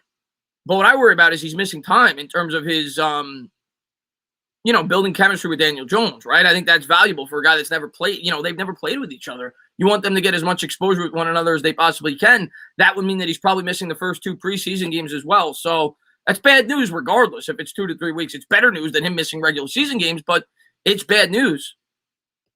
Bobby Murphy's in the chat, big Eagles fan. He says, Giants suck. Bobby, thank you so much for popping in. I'm looking forward to beating the absolute piss out of your Philadelphia Eagles this year. It's going to be an absolute blast. Absolutely destroying Nick Sirianni. What's going on, Jameson? Man, thanks for popping in the stream. Jake in the chat. He says, Golladay should be fine. Should be back in a couple of days per West Steinberg. Okay. What's going on, Coffins, man? Glad to see you, buddy. Hope you're having a good summer, man. Do you? Yes. In the end, I think Saquon will play week 1. I think he will play week 1, but I don't think it'll be at full capacity. Yeah, I saw that Philly 500 trolled me. That's cool. He trolls me from time to time. Me and Philly 500 are cool. He's one of the only Eagles guys I'm cool with. I could have a beer with Philly 500. I'd probably want to punch him afterwards because he's an Eagles fan, but I could have a beer with Philly 500. What's going on there, Michael Sachs, man? Thanks for popping in. Mohamedou, man, what's going on, buddy? Sitting in here wishing his team was good. What's going on, John Freeman? There's I think you're a Washington fan. I'm sure you're excited for this year. Davis retired today, Dave. Todd Davis retired today. I think he probably. Here we go. WB says, can we talk about the double standard that Judge has? Players are forced to run laps, and his kids gets hugs and smiles. Well, WP, what are you talking about? Wait. Maybe I'm misinterpreting this. Are you saying that Joe Judge should treat his children, who I don't know how old his children are. He's not that old. I think he's 38 or 39. So I'm assuming his kids aren't that old. Are you saying that he should treat his children the way he treats football players? Is that what you're saying? Is that what you're trying to say? Oh, you're a funny guy. You're a funny guy, my man. You're a funny guy, my man.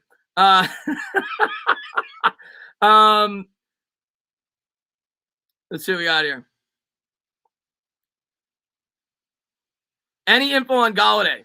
The only info that I've heard as far as Golladay goes is he had a hamstring injury today. There's nothing further on it. Some people have said it could be 2 or 3 weeks, but there's nothing definitive. That's the only news I have on Kenny Golladay and what I've said. You know, he walked off on his own power. He looked fine in the video that I saw, but you could see where the injury happened when he was running around. That's all I could say. Yeah, that's definitely a troll. I just clicked a random comment and I saw it. I was like, oh, I got to read this now. Remember, trolling is a sign of envy and respect. I think he's having fun. Giants NFC East champions, Daniel says. We'll see. We'll see.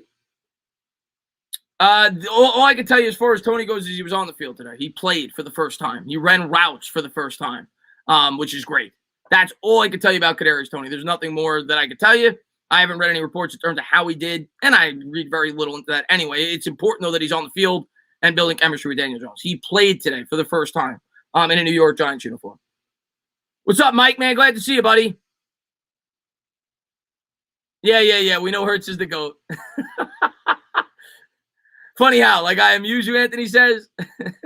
There's always trolls here, Dylan. Rand just tweeted. Oh, let me take a quick look at that, Angel. Hold on 1 second. Let me take a quick look at Twitter. Let me take a quick look at Twitter. I'm assuming you mean Jordan Renan. I'll share it with the screen if there's something worth showing. By the way, I'm sweating in this hoodie, but I am making a point to wear this hoodie as much as I can this year because it brought so much good luck. Jordan Renan. Daniel Jones and Giants offense had their best day on camp on Tuesday. Says nothing about him. Evan Ingram, David Sills, and TJ Board also had strong days. Blah, blah, blah, blah, blah. Nothing about him. Here's my full account. Nothing about him. I see nothing in terms of how long he's going to be out.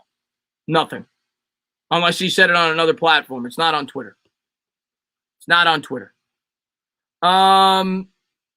What's up, Brian, man? Thanks for popping in the stream, man.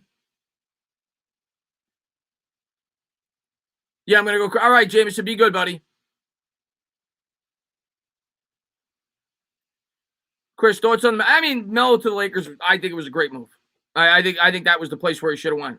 He's got a chance to win now. Thoughts on the offensive line? By far the biggest question mark on this team this year. That make or break. That's the season right there. And it's the season every year, but specifically this year more so than any other.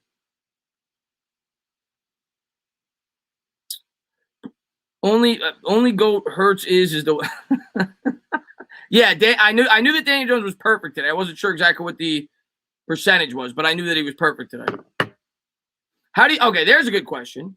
How do you think we will use Kadarius Toney? I've been asked this several times, but Special teams, for sure. I think he's a significant upgrade over Dion Lewis. I think he's going to return kicks. I think he'll be used in the Wildcat. And I think he'll be used a lot on, like the end rounds that we used Evan Ingram in last year. I expect him to be used in that capacity. And I think they'll move him around. He'll be in 4 wide sets. They'll use him a little bit in the slot. Obviously, Shepard's going to be our main slot wide receiver, though.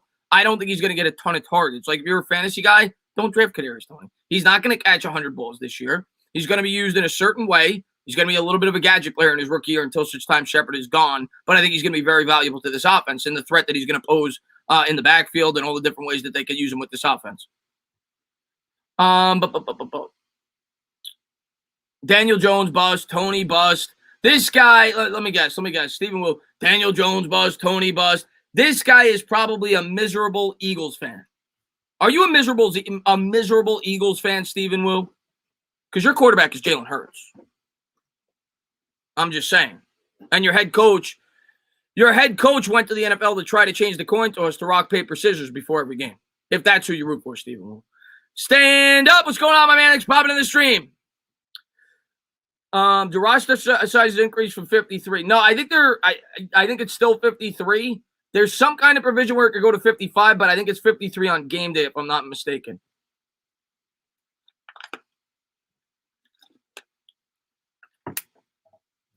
But yeah, your quarterback's Jalen Hurts, man. Your quarterback got a 52% completion percentage. Let's see what we got. Do you think Peppers will be used in punt returns this year again? What's going on, Jesse, man? Thanks for popping in the stream, buddy. Wait, the coach really tried that. What are you talking about, Rel? I don't know what you... Oh, the rock, paper? No, that was a joke. But no, the joke is that Nick Sirianni... the joke is that Nick Sirianni did rock, paper, scissors with all the prospects he brought in to interview during the draft. Do you think Peppers will be used in punt returns this year again? Probably. Yes, probably, unless they use Toney. If not Toney, yes, probably Peppers, yes. He was good for us as a punt returner last year. Most valuable player in the secondary for the Giants this year. I mean, okay. Our best player is still Bradbury, but in terms of like what's going to make this secondary next level, I still think it's Adoree Jackson. I think he's the X factor, not just to the secondary, but the whole defense. The potential improvement from Isaac Yiadom to Adoree Jackson is huge of what it could do for the secondary and the overall defense. What about Kadarius Toney? What's up, Davey, man? Glad to see you, buddy. Oh, and punt returns? I mean, it could be. Maybe kick, punt, maybe he does both. David, man, what's going on? Chris, did you not see that Jones won? I did. We talked about that earlier. That's pretty good in my opinion. I think we're moving forward. And also, how do you think Azeez Ojulari and what do you think he will develop into? What's up, David, man? Glad to see you, buddy. I think it's great. Again, it's training camp. Like I always say, when it's bad, I'm not going to overreact. When it's good, I'm not going to overreact. But it's good to finally get some positive news about Daniel Jones and the offense, and that he's grasping the offense. Looked really good today in the red zone drill, so on and so forth. So that's great news. As far as Ojulari, I haven't gotten to see him yet in a New York Giants uniform. You see highlights here and there, but I think he's going to be good. I thought he was going to be good before we drafted him. I thought he fit the defense very well. I'm super excited about him this year, and I think he's going to get a lot of opportunity. I think he's going to start for the Giants this year. I think he has a shot. People talk about, who could win awards for the Giants this year. He's got a shot. He's got an outside shot, in my opinion, at the Defensive Rookie of the Year. Like, I'm not the favorite, but he's got an outside shot because I think he's going to get an opportunity to get after the quarterback.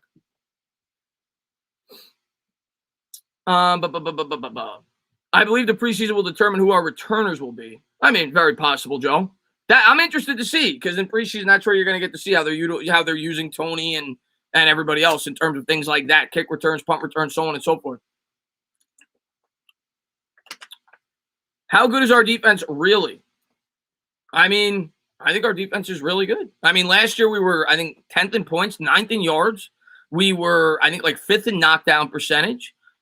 We had a good defense last year. I mean, and I'm not, obviously we had some favorable matchups, but at the end of the day, we have favorable matchups this year too, if you're worried about that. I go down the one list of quarterbacks we're going against. And yeah, we're going against Mahomes. We're going against Brady, but we went against Brady last year, subbing Lamar Jackson for Mahomes. He's really tough to go against as well. You look at the other quarterbacks. I mean, you're talking about Jameis Winston. You're talking about Sam Darnold. You're talking about, Fitzpatrick twice. You're talking about Jalen Hurts twice. You're talking about a rookie quarterback with the Chicago Bears late in the season. So I don't know. I think defense is going to be really good this year. I think we're going to have a borderline top 5 defense this year with some of the additions that we've made. Yeah, DJ looked really good today. 11 for 11. It's practice, but he looked really good today. And yes, I agree with you. I think Adoree Jackson is the guy that I'm most excited for so far. All we need is a good coverage linebacker and a dominant edge rusher. If we had those two, I think it would put our defense over the top. Mike says offense is the major issue. I believe it will fix itself. For sure, offense is a much bigger issue than the defense. The funny thing, though, Mike, is going into last year, we said the opposite. That's what's crazy. And, of course, we all assumed Barkley was going to be healthy, and everybody was much higher on Jones going into year 2 than they are going into year 3 because, of his inability to score touchdowns last year.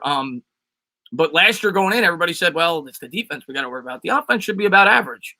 This year, it's the opposite. I think people are much higher on the defense than the offense. So hopefully the offense matches the expectations last year we had going into the season with the improvements that we've made, and the defense stays where they were last year or gets better. Pete, man, thank you very much. He says, how do you feel about Ross? Do you think he can make the team? And if so, do you think we could use it for kick returns and punt returns? I see no reason why we couldn't. He's got speed. And that's another player. I didn't hear much about him today, but I heard about him a couple of days ago that he was looking really good in camp. And people so far have been very impressed with him. So, yeah, I think he's been a guy I've talked about that I wouldn't be surprised if he missed the team because I think a lot of people have him penciled in to definitely make the team. I think he's going to make the team. But he's a guy that I wouldn't be surprised because of all the depth we have at the wide receiver position. And maybe they prioritize C.J. Board for special teams purposes because he's very good in special teams. But I think he's going to make the team. I expect him to make the team. In terms of his impact, on the field, I don't see much unless players get injured. And then maybe he gets more of an opportunity. But, yeah, I definitely think he could be used as a kick returner. The guy's got blazing speed. That's what he's known for. So I see no reason why not. And I'm sure they'll get him some opportunities to get on the football field if he does make the team with his threat in terms of taking the top off the defense. Would you be surprised if Fitz is in the top 10 this year? Your quarterback? Yes. I don't think that's I'm not even saying he's going to be bad, but I don't think he'll be top 10. I'd be surprised. I don't view him as a top 10 quarterback. And I view him as an inconsistent quarterback. I could view him having like 3 or 4 incredible games and 3 or 4 horrible games. But yeah, I mean, just off the top of my head, quarterbacks that I think are going to be better than him. I think Herbert's clearly going to be better than him. Obviously Brady, obviously Rodgers, Russell Wilson, Lamar Jackson. That's 5. I'd have to think, but I would be surprised if he was in the top 10. Josh Allen, I'd be surprised if he was in the top 10. What's going on, Rudy, man? Glad to see you, buddy. Who will have a better statistical year, Barkley or Kenny Golladay? Is Barkley healthy? I will go Golladay if he's healthy going into the year because I think Barkley's gonna have a really good year, but I think he's gonna get off to a bit of a slow start because I think they'll ease him in. I didn't see it. I saw some of the quotes and they were good. I saw one quote and it was good. He said he had no regrets about the fight and that it helps build team chemistry, which I love to hear. Should have traded Barkley. Well, he was worth something. When were you going to trade Barkley, though, for being honest? You're not going to trade him after his rookie year. Giants fans would have went absolutely ballistic. There's no way you were going to do that. You drafted him 2nd overall. He had a great rookie year. He won Rookie of the Year. He looked like he was going to be one of the best, maybe the best offensive player in football before the injury. So you weren't going to trade him then. Year 2, he got hurt. He missed time. Year 3, he got hurt. He missed time. So when were you going to trade Saquon Barkley? When are you going to trade him? You're not going to trade. There was no way we could have traded him. How deep can we get into the playoffs if we make it? Let's make it first. But what I'll say is once you get in the playoffs, anything can happen, right? We've seen that 2 times with the Giants before, but let's make it first. Who gets the most interceptions out of all this? Yeah, somebody asked me that the other day. I think it's going to be Adoree Jackson just because I think he'll get more looks with Bradbury on the other side. I think it'll be Adoree Jackson. The laps after the brawl. Okay, here we go. Pimp says the laps after the brawl were unnecessary, though. Brawls happen all the time. On defense in college, we used to basically hate the offensive players. It's a part of the game. The only, I mean, I get what you're saying. First off, that's just Judge's MO, right? He's going to make you do laps no matter what. But the reason why I think it's justified in this case is because Daniel Jones was at the bottom of the pile. So I think that he's, I think that's fair. I think he could be like, listen, you can't be doing that with your quarterback at the bottom of the pile. And obviously Jones, I didn't see it. I didn't get to see the video footage, so I don't know how responsible Jones was or how, whatever it may be. But I think that was the worst part about it, is that Jones was involved in the scrum. Are you nervous about DJ injuries and missing games this year? I mean, I'm not going to think about it. Brady, obviously, he's missed games the last 2 years, his first 2 years in the league. And he's got to get better at that. He's got to learn when to slide. He's got to learn when to get down, not to take a hit. So he's got to get better at that. I heard Dante Pettis learned all his moves from punt returning and kick returning. Really interesting, Mike. You think McKinney's going to be the interception leader? Interesting. I could see it. Dave says, Chris, thank you for responding. Do you think Tate Crowder could be something like a coverage linebacker, as he got a fumble recovery and an interception last season? Blake Martinez said that Crowder looks to be a star. I'll tell you what, man. I was pleasantly surprised with Crowder last year. I don't know. I don't know. I got to see more of him. I don't know if he's going to be a full-time starting linebacker for the Giants, but I was pleasantly surprised with Crowder last year. He played a lot better. Matter of fact, out of all the rookies last year, I thought he, in terms of the late-round picks between Carter Coughlin, Cam Brown, and him, I thought he played the best.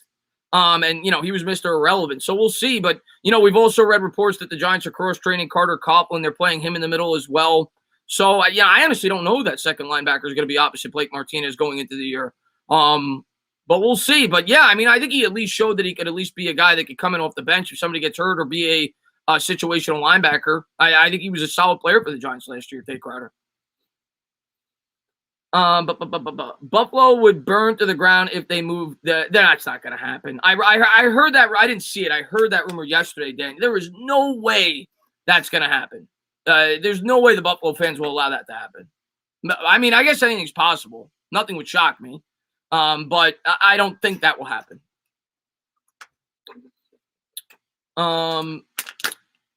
Tay was the one to force a fumble on. Oh, yeah. Yes, he was, WP. Yes, he was. Bobby says, only thing I said that joke earlier, Bobby. So you're late on that one. And it's funny when it comes from a Giants fan. Some people seem convinced Bills are moving. Yeah. Somebody was just saying that now, Jarrett. I don't know. It's a small market. I get it. But, that is such a passionate fan base. And it's like the only thing they have to do in Buffalo. Like, what else do you have to do in Buffalo? Like, it's the Bills and it's Niagara Falls. So, and the Sabres. So, yeah, I don't know, man. I'd feel bad for the city. Listen, it's happened in other cities as well, like the Seattle Supersonics, right? The Brooklyn Dodgers. So nothing would shock me, but I don't know, man. I would sooner want Jacksonville to move than the Buffalo Bills.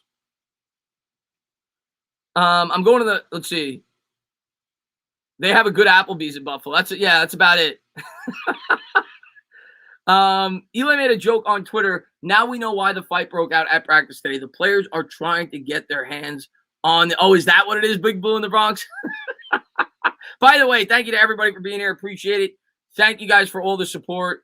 I'm assuming, Chris, that's what Eli's Twitter is, I'm assuming. But thank you guys for all the support. I'll do this for about another half hour or so, and I'm going to try to do these a lot more as the season gets closer and closer. Like I said, in season, I want to have more of a, obviously Giants-centered show, but also some broad NFL. I'm going to be doing weekly picks. I'll do it live rather than make a video. I'm going to do like weekly picks with you guys, go around the league, talk about the weekly matchups, obviously talk about the Giants. I want to go live like 2 or 3 times midday during the week. I know you guys enjoy the midday streams, and obviously I'll be live streaming a lot of the games. So I'm looking forward to a really fun football season with you guys, doing this, talking Giants with you guys, just having fun with you guys for a couple of hours, maybe Monday, Wednesday, and Friday, doing something like that, 2.5 hours during the week. So I'm looking forward to it. Gilbert, man, thank you very much. Says Barkley ready by week 2. I'm going to that game. I listen, I'm not a doctor. I haven't heard anything as far as, from the insides of the Giants organization. But if I had to guess, I think he's playing week 1. I don't think it's going to be full. I don't think he's getting like 25 carries, but I think he'll be at least available week 1. Now, he may not play that much, but I think he'll be available week 1. I can't wait. Yeah, I can't wait for the season right around the corner. If Golladay injury is more serious than we are being led to believe, how much do you think the lack of preseason? Nick, I think it's bad. I think it's bad. I think it's bad. I'm not saying it's catastrophic. He's a professional. He's been in the league for a long time, and he's not real. You know, the one thing I will say about Golladay, are you going to stream? No, not tonight, Brandon. But I'll probably do a Mets game in the next couple of days, but not today.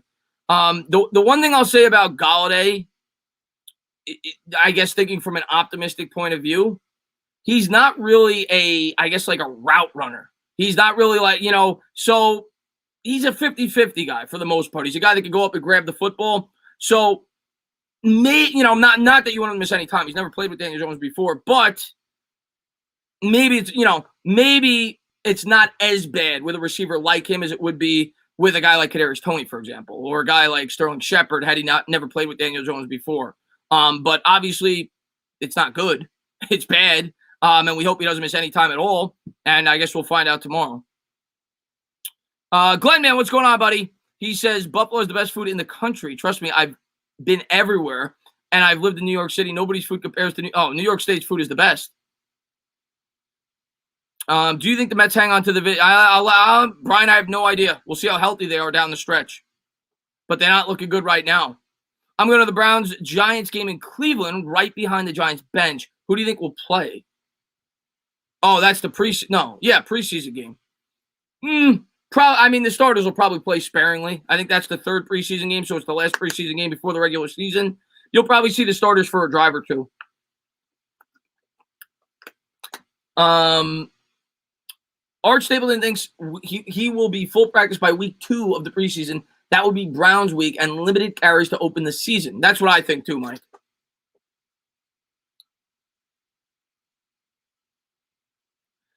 Rudolph or Ingram at tight end? Both. But if you're asking me, do I think Ingram's going to be benched? No. I think Ingram's still going to be utilized in this offense. I refuse to fully buy into Evan Ingram because I've done it before and I felt like a fool. But if there was ever a year that Evan Ingram should take off, it's this one. I mean, again, I'm not predicting it. I'm not going to buy into Evan Ingram. But we talked about it last year. Jason Garrett's scheme, the tight ends historically have thrived in it, even though he's not a traditional tight end like Jason Witten so much. He's got more weapons around him than ever before, so that should help Evan Ingram see worse coverage. He should be much better this year, but he's got to hold on to the football and he's got to stay healthy. But to all the Evan Ingram haters, he's going to. I hope so, Joe. He's got to catch the ball and he's got to stay healthy, Nick. That's the thing for me. He's got to catch the ball and he's got to stay healthy. Like last year. And he had drops in his rookie year, but last year, the thing that we were talking about going in is can he stay healthy? Because he was hurt every year, I think, outside of his rookie season leading into last year. And he stayed healthy last year. He couldn't hold on to the football. So he's got to stay healthy and he's got to hold on to the football. Barkley's running sprints and doing push-ups with the team. Yeah, I think he's going to play too, Queasy. But we'll see, man. We'll see. And hopefully we get better reports as the season gets closer and closer. I live in Miami, and I'll be attending that game against the Giants, although it's later in the season. What are your thoughts on that matchup? Yeah, like you said, it's later in the season, so it's very hard. And what's going on, Benjamin? I wanted to say hello to you.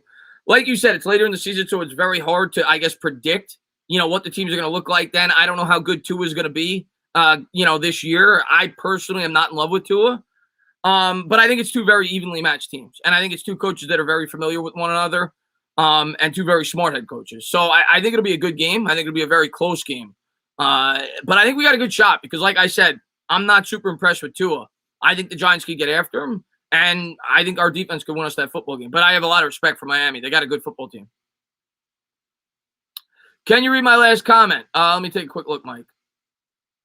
What did you say? Ingram has looked good in camp this year. Yeah, I don't care, though. I don't care how good he's looked. I read that today. Ingram's looked really good in camp. I read that the year before. I read that the year before. I read that the year before. I don't care how good Evan Ingram has looked in camp.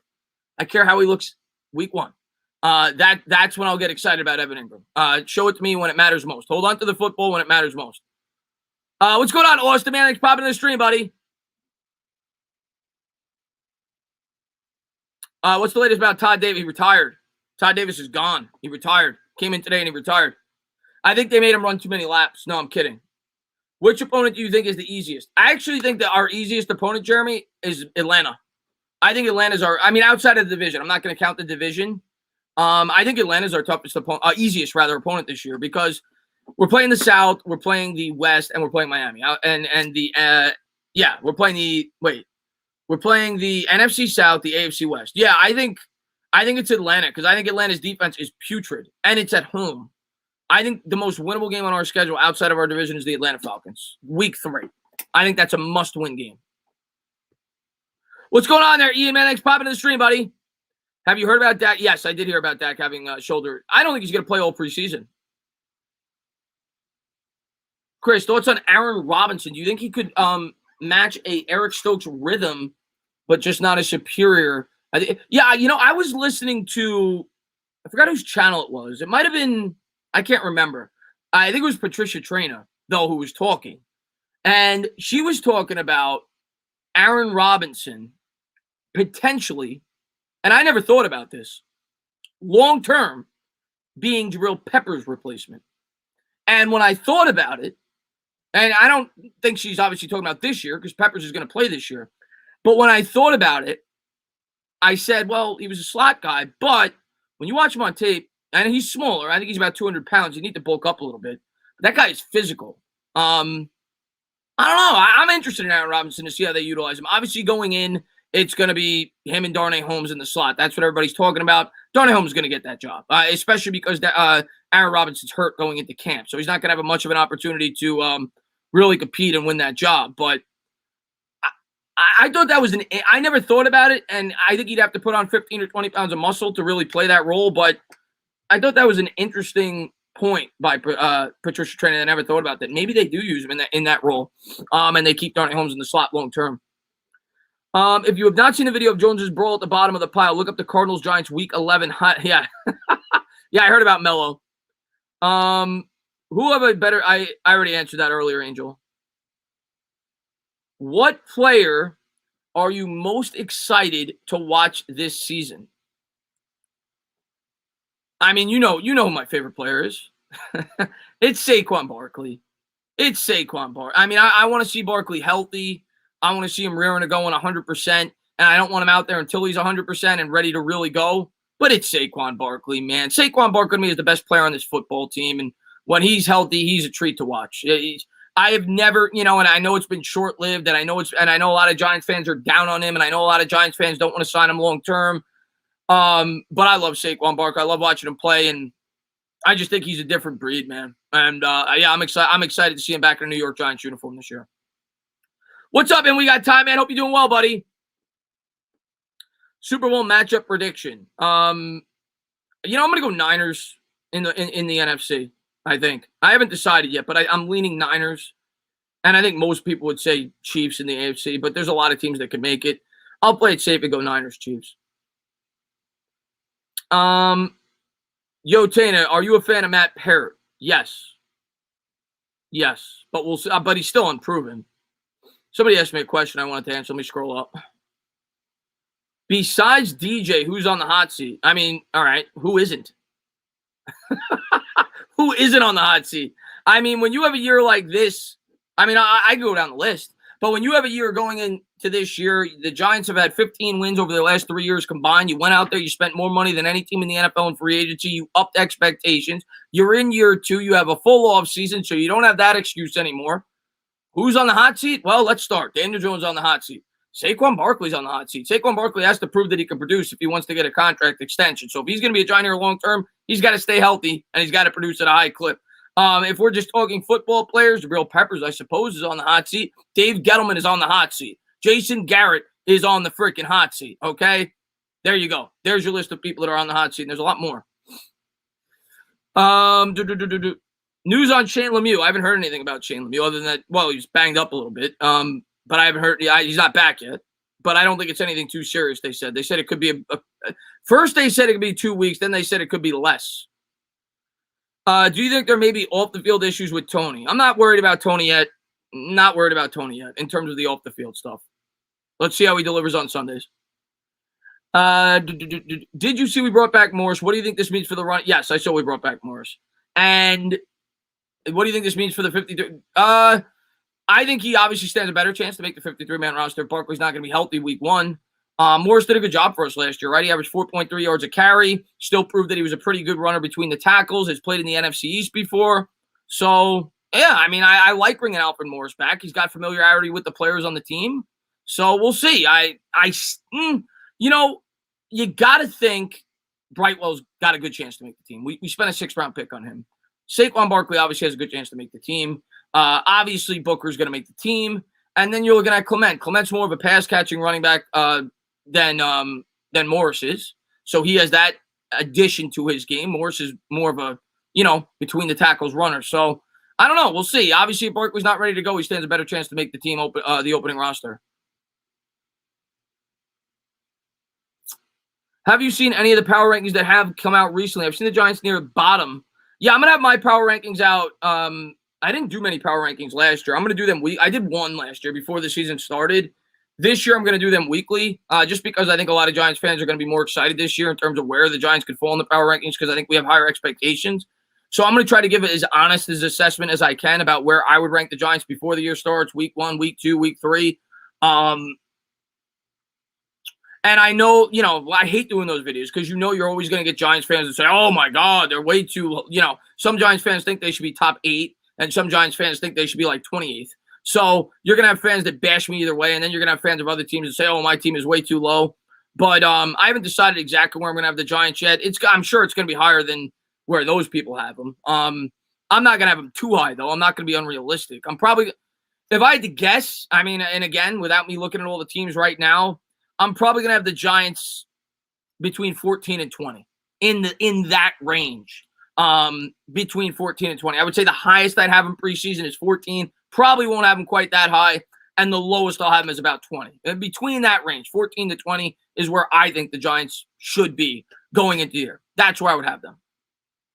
What's up there, the sports expert man that's popping in the stream? Chris, did you see the Giants Madden rating? Yeah, I saw. They were like 78, I think, and they were like 20. They were in the mid-20s in terms of their overall team ranking. Has Daniel Jones been struggling so far? He had a great day today. He had his best day in camp. He was 11 for 11. Golladay got hurt today, sports expert. I don't know if you heard. He got a hamstring injury. So hopefully he's all right. He walked off on his own power, so it didn't look like it's going to be anything that, keeps him out way too long. But, yeah, Golladay got a hamstring injury today. If the Giants defense played like last year and their offense improves, they're winning the East. I hope you're right, Dirk Mike, and obviously that's what it's going to require for us to win the East. This guy's on drugs. I hate to say it, man. I really do. Bobby Murphy, I really do appreciate you. You comment on my videos, and you definitely check out my content. So I can't say thank you enough for that. But I don't know. I feel like they need more rehab facilities in Philadelphia. Like I just feel like it just seems like all their fans this year are on drugs. And Bobby, if you need help, let me know. I'll get you a number to one of the drug rehab facilities in Philadelphia, because the Eagles taking the East. Are you kidding me? The Eagles couldn't take the SEC.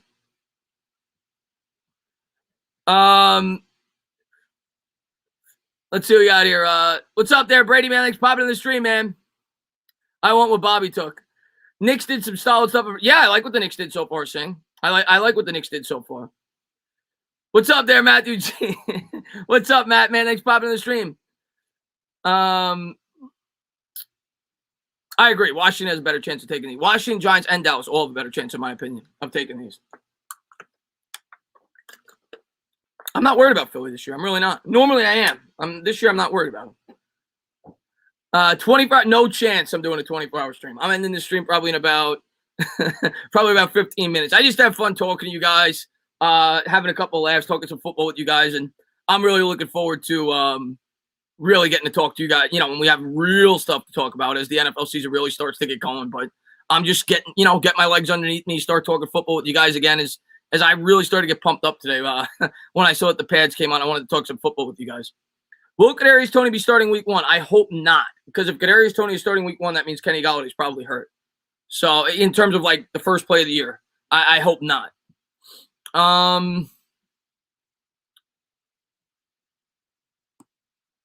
Chris, the day the Eagles officially out to win the NFC East, it's going to be a good day on how disappointed these Eagles fans will be. I'm not worried about the Eagles. Do you think Kenny is really hurt? I don't think he's going to miss. I don't think he's going to miss any time. No, I don't think he'll miss any time. I think Golladay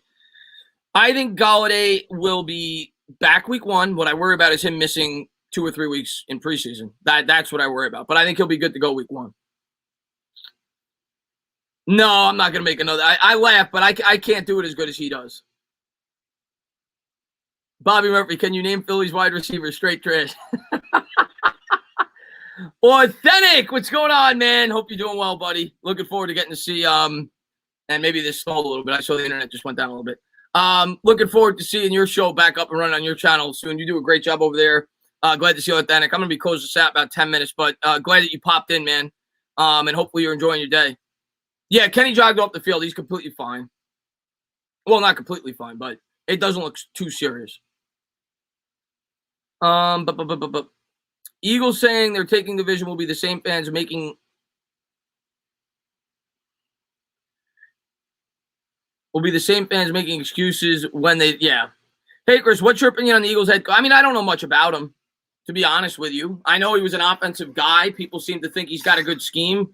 Sirianni. I mean, it's much like Judge, right? I don't think he made nearly as good of a first impression as Judge did. Judge obviously had a great opening press conference. That was kind of undeniable, and a lot of people kind of poked fun at Sirianni's opening press conference. But, you know, you got to give the guy a chance, much like we have to give Judge a chance. If you're an Eagles fan, you got to give Sirianni a chance. I don't know much about him.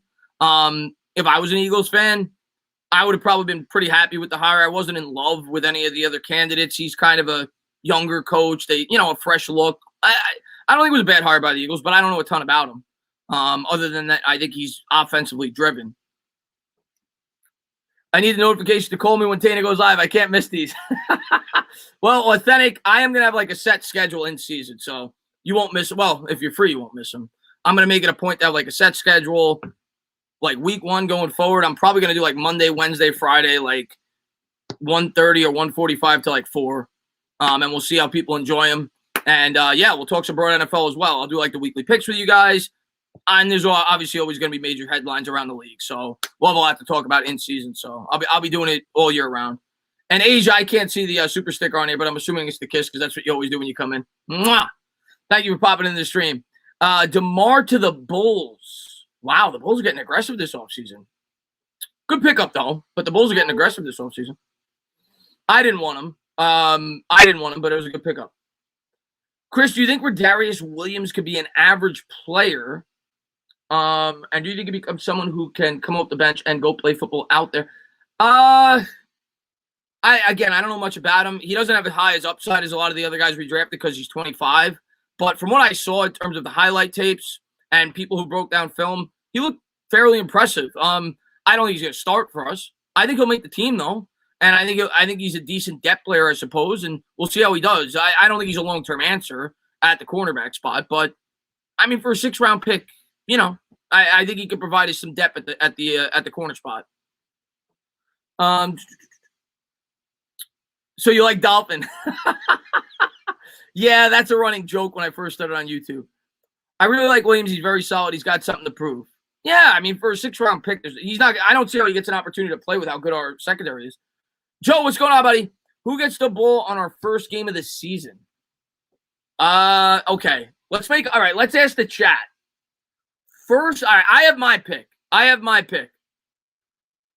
Week 1, Denver Broncos. First play of the year. Who gets the ball? New York Giants. I got my pick, Joe. Let's see what the chat thinks. David says Saquon. Got Saquon. We got Slayton. Well, Daniel Jones has to get the ball. He's the quarterback. Maybe you mean Daniel Jones runs with it. JC Silva says Booker. Slayton. Booker or Ingram, amazing guy, says. I'm going to go Shepard. I'm going to go with Devontae Booker. I think Saquon is going to play week 1, but I think he's going to be limited. I think they'll use him sparingly. I think Devontae Booker will be the starting running back. I could be wrong. I hope I'm wrong. I hope Saquon's the guy coming right out of the gate. I'm going to go with Devontae Booker. I think Devontae Booker gets the first touch for the New York Giants this year. I think it's a run between the tackles for 4 yards. Hopefully I'm right. 2nd and 6 after our first play of the year. Rudolph taking it, Matthew G says, Tony, I like it. I like it. Ross for 75 yards. Love it, Joe. The ref. I forgot. It happens once a stream. I always forget to take the top off of the water bottle. First touch will be Old Jalari when he strip sacks the quarterback. I love it. Bill M says Shep crossing. I like it, Bill. I could see that. Little 6-yard crossing pattern across the middle. You're killing me, Bobby. You're killing me, Bobby. Tony with a 103-yard kickoff return. Love it. The Denver defense. No. No. Danny Dime RPO for 80 yards. Well, 75 if we have a touchback. Now, the one thing that we haven't really talked a lot about that I'm like super excited about with this offense this year, if we're healthy, is the RPO game. Because we really have not gotten to see, for the most part, a completely healthy Saquon Barkley with a completely healthy Daniel Jones together, more so than maybe 1, 2, 3 games. And I think about Jones's speed and Barkley's electricity and how dangerous that RPO could be. And you factor in, maybe utilizing Kadarius Toney in that role as well in some wildcat with Barkley in the backfield next to him. Imagine those two with Toney getting the direct snap with the ability to hand it to Barkley or take it and keep it with himself. I think that's going to be a really, really fun part to this offense this year if we're healthy. Thoughts on DeMar going to, I think it's a good pickup by the Bulls. Pistol Pete says, first play from the line of scrimmage, a 35-yard touchdown completion. Wow, so you think we're going to return the ball to the 35-yard line before? I like it. Jones needs to throw at least 20 touchdowns and 3,000. I think he needs to throw more than that, to be honest with you. I think he needs to throw more than that.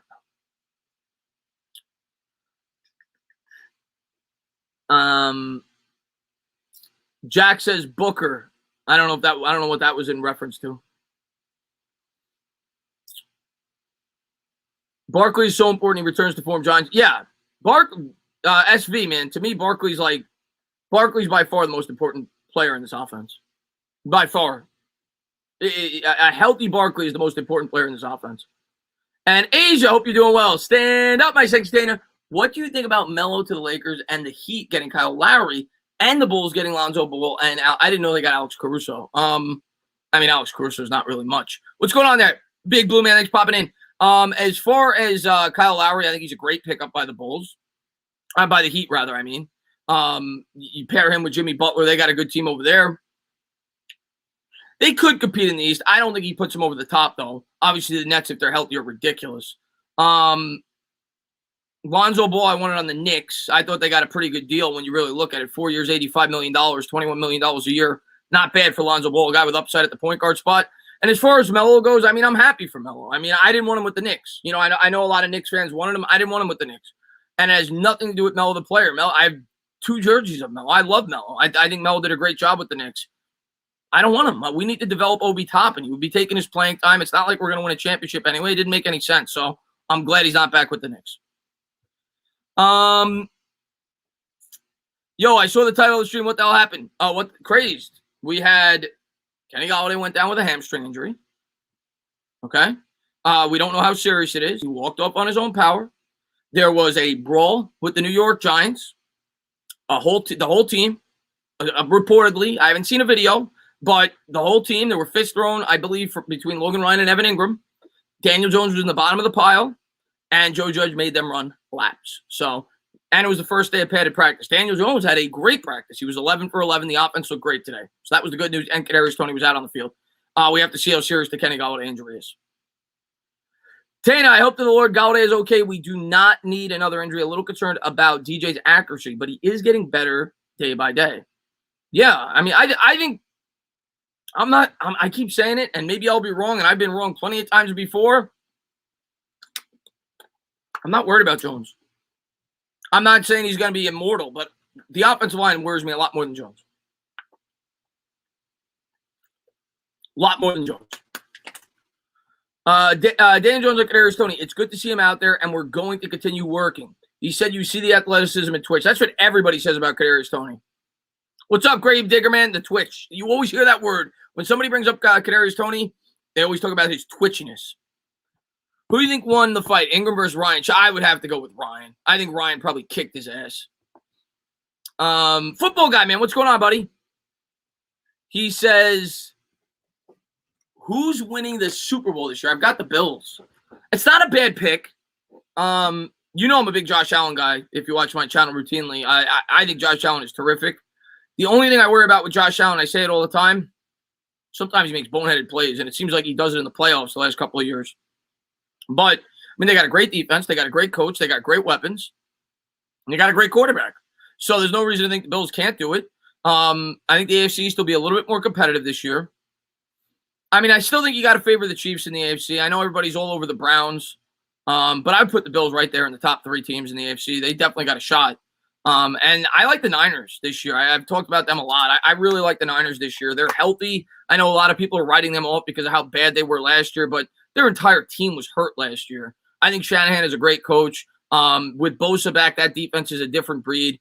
And I think Garoppolo could get the job done. I'm not saying he's, again, I don't think he's great, but I think with the weapons they have there with the offensive line, I think the Niners are a dangerous team in the NFC. Obviously, most people are on the Bucs and the Rams, but I like the Niners. I might pick the Niners to come out of the NFC. I haven't decided yet. Asia, thank you so much. I appreciate it. She says, Chris, there was a fight in Giants camp. I don't know who. Yeah, that's what I was talking about, Asia. The whole team fought. But it was started from Corey Clement getting hit by Jabril Peppers. And then Ingram and Logan Ryan started throwing punches at each other. And then the whole team got involved. You mean the well, yeah, they used to be the San Diego Chargers of the dark horse. Yeah, that they seem to be everybody's dark horse, the Chargers, for good reason. I mean, Justin Herbert is really good, and people expect him to take a. Maybe there's a hot take, guys. I don't know what to make of the Chargers because I could see the Chargers being that surprise team, not a Super Bowl team, but I could see them being that 10 or 11 win team, a team that takes a big jump this year. I could also see Justin Herbert having a disappointing sophomore season. So I don't know what to think with the Chargers this year. There's a lot of times quarterbacks year 2 regress, and you factor in that he got a new head coach. I wouldn't be shocked if the Chargers are worse than people think. I'm not saying they will be. I could easily see them winning 11 games. But I wouldn't be shocked if the Chargers win 7 or 8 games, and Herbert struggles more than people think.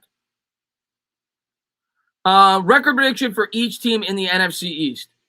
Yeah, I mean, it's hard for me to come up with a record prediction. Here's what I'll say. I think the Eagles are last. I'm pretty set on that. Like, I think the Eagles are going to be last in the division. I don't believe in Hurts. I think their offensive line is bound to have injuries like they've had the last couple of years. I just don't believe in the Eagles. And a new head coach, they're the only team in the division with a new head coach. That's going to take some time as well. I think the Eagles win like 6 games. I think they're going to get last. I think the Giants, Washington, and the Cowboys all will be between 8 and 10 wins.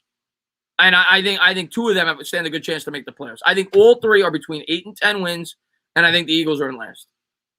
And it's going to really come down to who wins the head-to-head matchup. That's who's going to win our division. Like, can the Giants sweep Washington? Can the Giants sweep the Cowboys? Can the Cowboys sweep the Giants? That's what's going to decide the division because I think the teams are so close.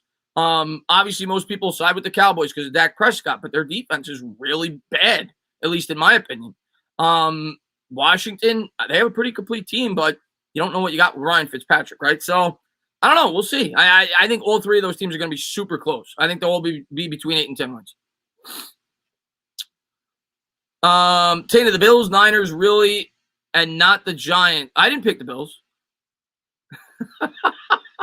He's mad. Wait. You're mad at me.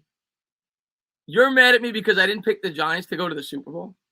I got to be honest, man. You want me? I can't pick the Giants to go to the Super Bowl. I want to. I would love to say the Giants are going to go to the Super Bowl.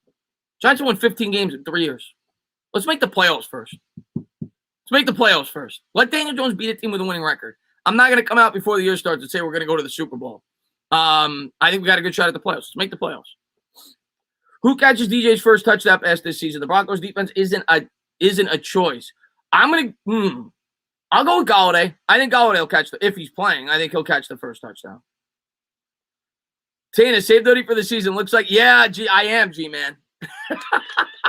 But I'm still putting it on to bring forth good luck.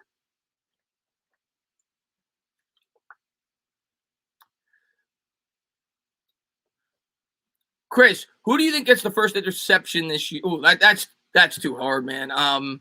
That's just throwing darts at a board. That's throwing darts at a board. I'll go with Adoree Jackson, but I think he's going to lead the team in interception, so I'll go with him. But that's throwing darts at a board. Plot twist. It's Thomas. They're a year away from competing with the big boy. Yeah, I agree with that. Exactly. A year away from competing to win a Super Bowl. Let's make the playoffs first. Let's get 9 wins and sneak into the playoffs. Get some exposure there. Continue to grow as a football team. Maybe make a couple more additions the following year. Our younger players continue to progress. And then maybe if Daniel Jones takes a big step up this year, you could truly go into the year believing that you could be, if things break right, Super Bowl contender. But we need to see some more growth before we're that confident. And Nader, man, thank you very much. I think this Brawl will make the offense, will wake the offense up, at least Evan Ingram. I hope so. Listen, man, I don't know if you follow me on Twitter or not, Nader, but I was happy when I heard the news because I like to hear, obviously I'm not happy that Daniel Jones at the bottom of the pile. I was happy that nobody got hurt, but I like that there's, that the team's got some, I guess, aggression and emotion with the pads coming on. It shows that they care. It shows that they're there for business. So I like that. It shows that they're engaged. So sometimes it's good, especially I think early on when you first put the pads on, you kind of expect that. The players are really gearing up to try to hit each other. And I think this Giants team is bought in, man. I think they resemble their head coach. And I kind of like that, man. It makes me feel like football's back, man. And we got a physical football team. And Blue Collar, man, thank you very much, man. My man, what's going on, buddy? Says, guess who's back? Stand up. Ingram finally caught something. I'm beaten. No softies on this team. Showing some fighting grit. Let's go, Big Blue. Yeah, we were saying that earlier. We finally caught something. He caught a punch to the face. But I hope you're doing well, buddy, man. I can't wait for the season, man. I know you're excited just as much as I am. I can't wait to see how this team performs week 1 against the Denver Broncos and going forward. I think it's going to be a real – the one thing I'll say about this season, like last season, if I could use a word to describe how I felt last year going in, I would have said I'm not excited, but this year I'm excited. Last year I was kind of like,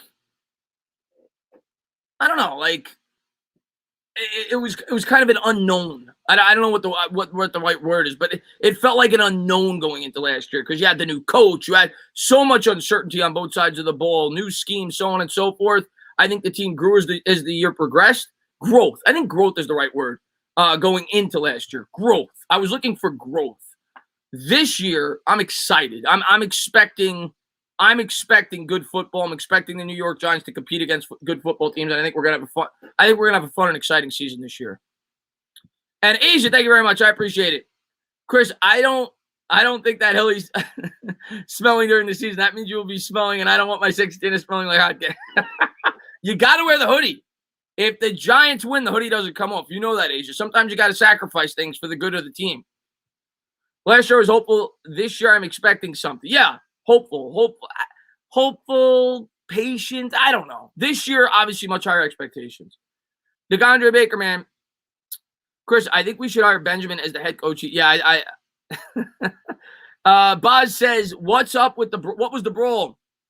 Yeah, I mean, there's no, maybe there'll be video footage that comes out, but I don't think so. But there was a fist fight between Logan Ryan and Evan Ingram. The whole team was involved. Daniel Jones was at the bottom of the pile. Joe Judge lit it to the team, and they had to run sprints. So that's the quick breakdown of it. Who gets the game ball game 1? Oh wow, Jake.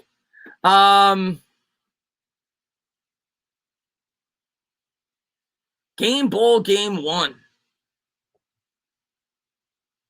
Joe Judge. for knocking off Pat Shurmur, the offensive coordinator for the Denver Broncos. I'll give it to Joe Judge. Joe Judge. Give him the game ball. Let's see what we got here. Joe Judge gets the game ball, game one. I'm very worried about Golladay. I think everybody should at least be partially worried. Even if he's not going to miss regular season, he's going to miss potentially, we don't know yet, potentially sometime in the preseason with Daniel Jones. So I think everybody should be at least partially worried. I like the Fournier signing, Yvonne. I've been asked that a couple of times. I don't love the years. I don't love 4 years, but I like the player. Zachary says, every time you say DJ was at the bottom of the pile, I ask myself how and why did he think he was breaking the fight up? Zach, I said it earlier, man. I think, I didn't hear this. It's just speculation. I think Daniel Jones, because we all know he's got fumbling problems, I think Daniel Jones thought it was a fumble drill. And I think he dove headfirst into the pile to try to retrieve the football. That's what I'm going with. That's what I think it was. No, but all kidding aside, you don't like hearing that. You don't like hearing that your quarterback was at the bottom of a pile of a fist fight between, 60 men on the football team or however many men were involved. What's going on, Jared Mercado, man? Glad to see you, buddy. And Pistol Pete says, how do you feel about the Knicks' moves? I like them. I don't love them. I like them. I don't think it put us as a title contender. I don't even think we're a second-round playoff team when you look at the other teams, throughout the division and how they improved, the conference rather, and how they improved, namely being like the Miami Heat, Brooklyn Nets, Milwaukee Bucks. I think it's going to be hard for us to even make the second round, but I like the moves. They brought back some valuable contributors last year. They could still make trades down the line. Evan Fournier helps the team, but we didn't get a huge difference maker. It just baffles me how we get in that position during a brawl. Yeah, I don't know. I don't mind the brawl per se, but I don't like to hear that Daniel Jones was involved in it. I'm really excited to see Sills is there. I just don't. I like Sills and I'm rooting for him. I don't think he's gonna make the team though. Yes, I think the Knicks make the playoffs, but I don't think they do anything when they get there, unless they make a trade. Chris, thoughts on Ellerson Smith? I think he could be the same guy that could be a hidden. I have to see what kind of role he gets with the Giants. I think he's going to be a situational pass rusher this year. I don't think he'll be a starter. But I like him. I don't view him as an every down player, at least not yet, though. Oh, Evan Fournier is a huge upgrade from Bullock. Bullock's a good defender, but in terms of offensively, it's not even close. Huge upgrade. Oh, authentic. I've talked about that before. The depth on this roster in comparison to other years, it's not even close. That's one of the strengths of this team this year. When you look at the Giants roster, we are deep at most positions on this team. I think we're deep at the corner spot. I think we're deep at the edge rusher spot, even though we may not have great edge rushers. I think we're pretty deep there. I think we're pretty deep on the defensive line. I think we're deep at the wide receiver position. I think we're deep at the tight end spot. I think we're deep, man. I think we have a deep team. Not saying we have the best team, but I think we're a lot deeper than we've been in years past, for sure. You think about authentic. You think about our secondary right now. What's up, Kush, man? Glad to see you, buddy. Julian Love is probably, and Julian was a starter his rookie year. For God's sakes, we had Corey Ballantyne as a starter his rookie year. You think about the improvement from 2019 to now with the defense. Julian Love's like our 6 DB. You have obviously the 3 safeties. You've got Darnay Holmes in the slot. We got Aaron Robinson now. Obviously Adoree Jackson and James Bradbury, and then you got Julian Love. Julian Love could start on a lot of teams in the NFL. He's like our 7th DB. And I want to keep Julian Love. I think Julian Love is a very valuable player to this defense because he's a guy that could play anywhere. If we have an injury anywhere on that defense, he could step in. He could play safety. He could play slot. He could play on the outside. I think he's a valuable guy to this defense, but I don't think he's going to get a lot of playing time unless there's injuries. But, yeah, we are super deep. And Pistol Pete, man, thank you very much. Jones was trying. Well, yeah, he was Pistol Pete. I really think he was trying to recover a fumble. Authentic says, I really wished it worked out with Corey Ballantyne. Oh, that would have been a great story. I remember that was an awesome story, right? His friend got shot. He got shot, too. His friend died the night he got drafted. And then he got a shot to start. I mean, you're talking about a guy that played D2 or D3 Washburn, I think. And he got a shot to start with the Giants, like, pretty much right away. It just didn't work out. He wasn't that good. I remember he was getting picked on in the slot time and time again. Who do you think would win a brawl of coordinators, offense versus defense? I'll take defense. Oh, yeah. Wait, Gio, are you saying who would win in a brawl, Patrick Graham or Jason Garrett? Patrick Graham would beat the hell out of Jason Garrett. Who's your sleeper breakout player on the defense this year, Last Jedi? Ooh, I don't know. I mean, everybody's going to say McKinney, right? Because he's like the flavor of the month. He was the high draft pick last year that everybody had high expectations for, and they have high expectations for this year, rightfully so. I think he's a really talented player. Everybody's going to say him, or they're going to say Azeez Ojulari. I'm trying to give like a different name. Yeah, okay. I'm gonna give a guy that he's a good player. I think he could have a huge step this year. Dexter Lawrence. Like, I wouldn't be shocked if Dexter Lawrence had a Pro Bowl season this year. I could see Dexter Lawrence taking a big jump up this year. I'll go with Big Dex. I'll go with Sexy Dexy. Dexter Lawrence. I'm thinking of Dory might be. Oh, Dory's definitely gonna be cornerback too. The problem with Zoe Carter, and I love Zoe Carter. Zoe Carter was my breakout player last year, and I think he would have broke out had he not gotten hurt. Adenabo is good too. I'm probably not going to stream the Mets tonight. I might do the Mets tomorrow, but I don't think I'll do it tonight. Maybe I will, but probably not because I streamed today. I picked Zoe Carter last year as my breakout player, and I love Zoe Carter. I think Zoe Carter's got a really high ceiling. I think he's a great schematic fit, but I don't know how well he's going to be in terms of his return off the Achilles injury. But if he is, I think he'd be really good for this team. I thought, even though he only had one sack, I think in the first 3 or 4 games last year, I thought he looked good. I like the way that the New York Giants were using him. They were placing him all over the field. I like him. He's a guy that I've always rooted for, and a guy that I always thought had a lot of upside. He got reunited with Kevin Shure last year, his coach in college with Georgia, and I thought he was set for a breakout year. I can't say that this year because I don't know how well he's going to respond off the Achilles injury. But if he's completely healthy, Lorenzo Carter could be a really good player. I've always thought that.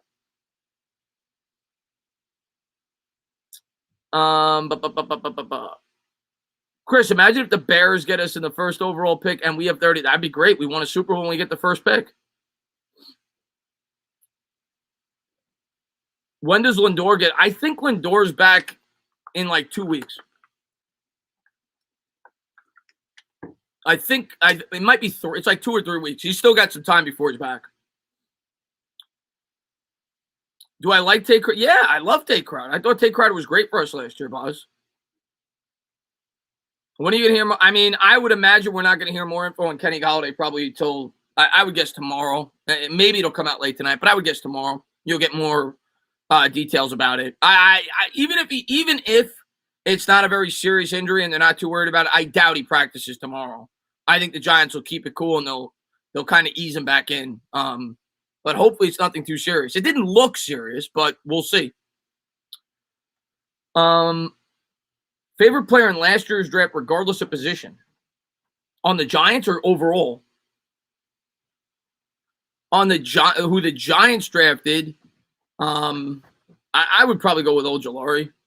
Like, I like Tony, but I like both of them. I actually had both of them going to the Giants in my last mock draft where we traded back. I'd probably go with Ojulari to the Giants. I mean, overall, you guys all know who I wanted to take. Rashaan Slater. That's who I wanted.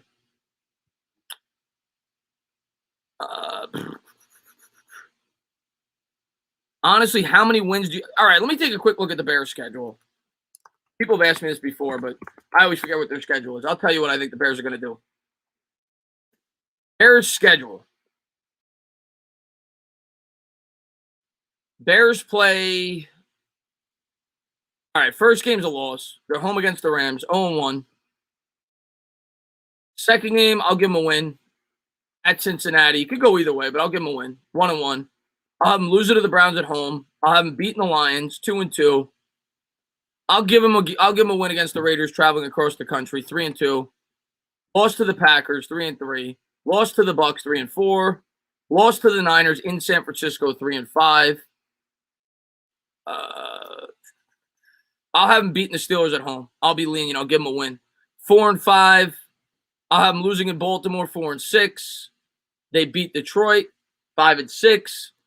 I'll have them losing in Arizona 5-7. Packers beat them 5-8. Vikings win in Minnesota 5-9. I'll have them beating Seattle at home. I'll give them a win there. 6-9. Giants win. You know I'm picking the Giants at home. Oh no, that's at Soldier Field. I'm still taking the Giants. 6-10. I got them at 7-10 or 6-11. I'll go 7-10 for the Bears.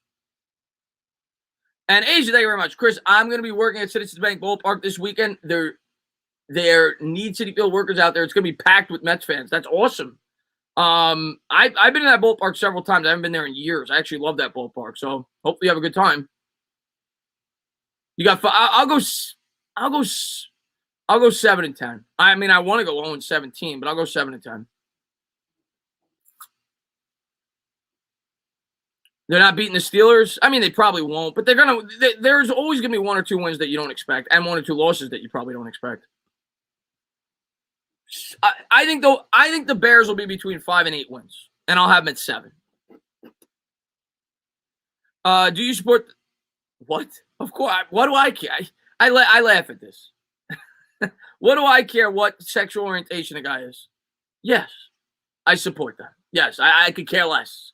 As long as they could get after the quarterback, we're good to go. Today, I saw your tweet. I will fool you a third time. All right, Evan Ingram, I'm looking forward to it, buddy. What game do you think is our most likely upset win this year?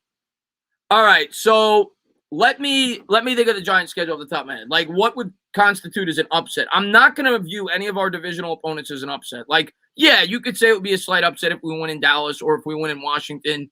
I don't really view it as a real big upset, though, so I'm not going to count that. For me, it's got to be like a big upset, right? The Falcons, obviously not an upset. The Raiders, not an upset. The Chargers would be a moderate upset on the road.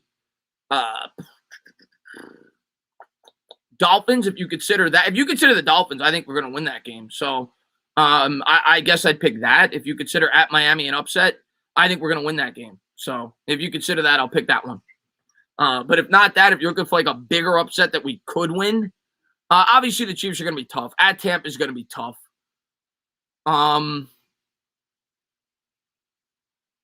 The Saints, maybe without Michael Thomas, I could see that at New Orleans. But I'd go with Miami. I think Miami's we're going to beat Miami.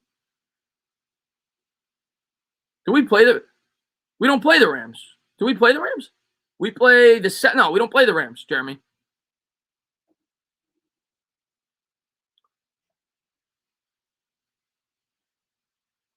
But like the one thing I will say on our schedule, the only 2 games that I would view as like monumental upsets are the Chiefs and the Bucs.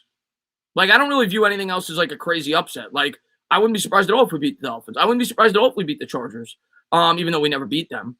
I wouldn't be surprised at all if we even beat the Saints, with Jameis Winston at quarterback. So I only view 2 games potentially as like huge upsets this year, where last year I would have viewed going into the year the 49ers defending Super Bowl appearance in the NFC as a huge upset. I would have viewed obviously the Seahawks, which happened, as a big upset. I would have viewed the Rams as a big upset. I would have viewed the Steelers as a big upset. I would have viewed the Ravens as a big upset. And really the Cowboys too, but obviously Dak got hurt. But going in, I would have viewed that as a big upset. So this year, there's only really 2 games that I view as like a big upset going into the year. What's up there, Drippy One Man? Thanks for popping in. And Blue Collar, thank you very much, man. This offensive scheme of players on the roster, do you think Saquon is what will make or break our season? Look at us, Chris. We play the Rams. Really? Hold on. Let me look at I haven't looked at the Giants' schedule in a while, but Are you looking at last year's schedule? I think you're looking at last year's schedule because I think we played the Rams week 6 last year. Let me pull up the Giants schedule real quick. And then I'm going to get the Blue Collar Super Chat. This is the Giants schedule. They play the Broncos at Washington. Broncos, I think we should win at Washington. I'm going to give Washington a slight edge. They're home. It's short rest. Thursday night, home team gets a bigger advantage. Falcons home at New Orleans without Michael Thomas. Could win. At Dallas. Could win. Oh, we do play the Rams. What? Huh. Oh, that's right, because they finished in the same spot in the division as we did. That's why we play the Rams. I forgot about the Rams. That is a tough 3-game stretch, man. At New Orleans, at Dallas, Rams. Then we got the Panthers, and then at the Chiefs. Raiders home, winnable, bye. At the Bucks, Eagles, at the Dolphins, at the Chargers, Cowboys, at the Eagles, Bears, Washington. Yeah, the Rams is an upset too.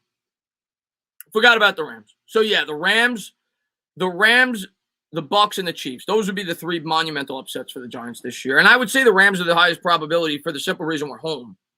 So I would say that's the most likely one because we're home. And Blue Collar Man, thank you very much. He says, this offensive scheme and players on the roster, do you think Saquon is what will make or break our season? Yeah, I mean, listen, I think the offensive line is what's going to make or break our season, but Saquon is the guy that's going to elevate this offense and bring it to another level. Saquon is by far the most important player in terms of the skill position on this team. I don't even think it's a debate. Man, I love the addition of Kenny Golladay. I think he's going to be a huge guy. A healthy Saquon changes everything. Everything. You have to completely change your game plan when Saquon Barkley's on the field if he's 100% healthy. So I would say the offensive line is the X factor. But in terms of a skill position player that could change the dynamic of this offense, yes, I think Saquon Barkley is the most important player on this offense. Hey, Tana, do you know the reason why we always play the Bucs every year? Yeah, I mean, because we finish in the same spot every year.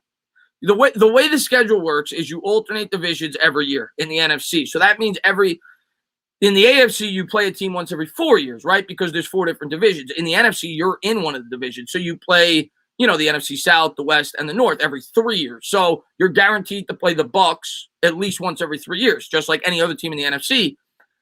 The way that they pick the other 2 games is where you finished in the division the previous year. So if you're the Giants, you play 4 games against said NFC division. This year it's the NFC South. You play 4 games against a random AFC division, whichever's your turn. This year it's the AFC West. That's 8 of your games. You play 6 home division games. That's 14 of your games.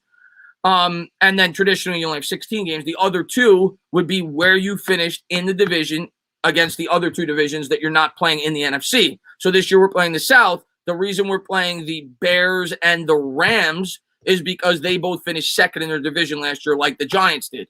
And I guess traditionally over the last 4 or 5 years, the Bucs have finished in the same spot in the division as the Giants have. And that's why we've kind of matched up. We've also matched up a lot with the Bears over the last 3 or 4 years. And it's obviously the same reason. But yeah, I think Barkley's by far the most important aspect of this offense this year in terms of the skill positions. Yeah, that's the reason, Cameron Dog. Yep. Because we finished in the same spot in the division. Do you think Kenny Golladay will be good to go week 1? I hope so, man. I sure hope so, man. I think he will be, but I don't want to guarantee it. But I think he will be. It didn't look too serious. I think he's going to miss some time, though, if I had to guess. I think he'll miss at least a week. Even if we upset a team that, yeah, the media is always going to find ways to complain. But guys, I've been live for 2.5 hours now.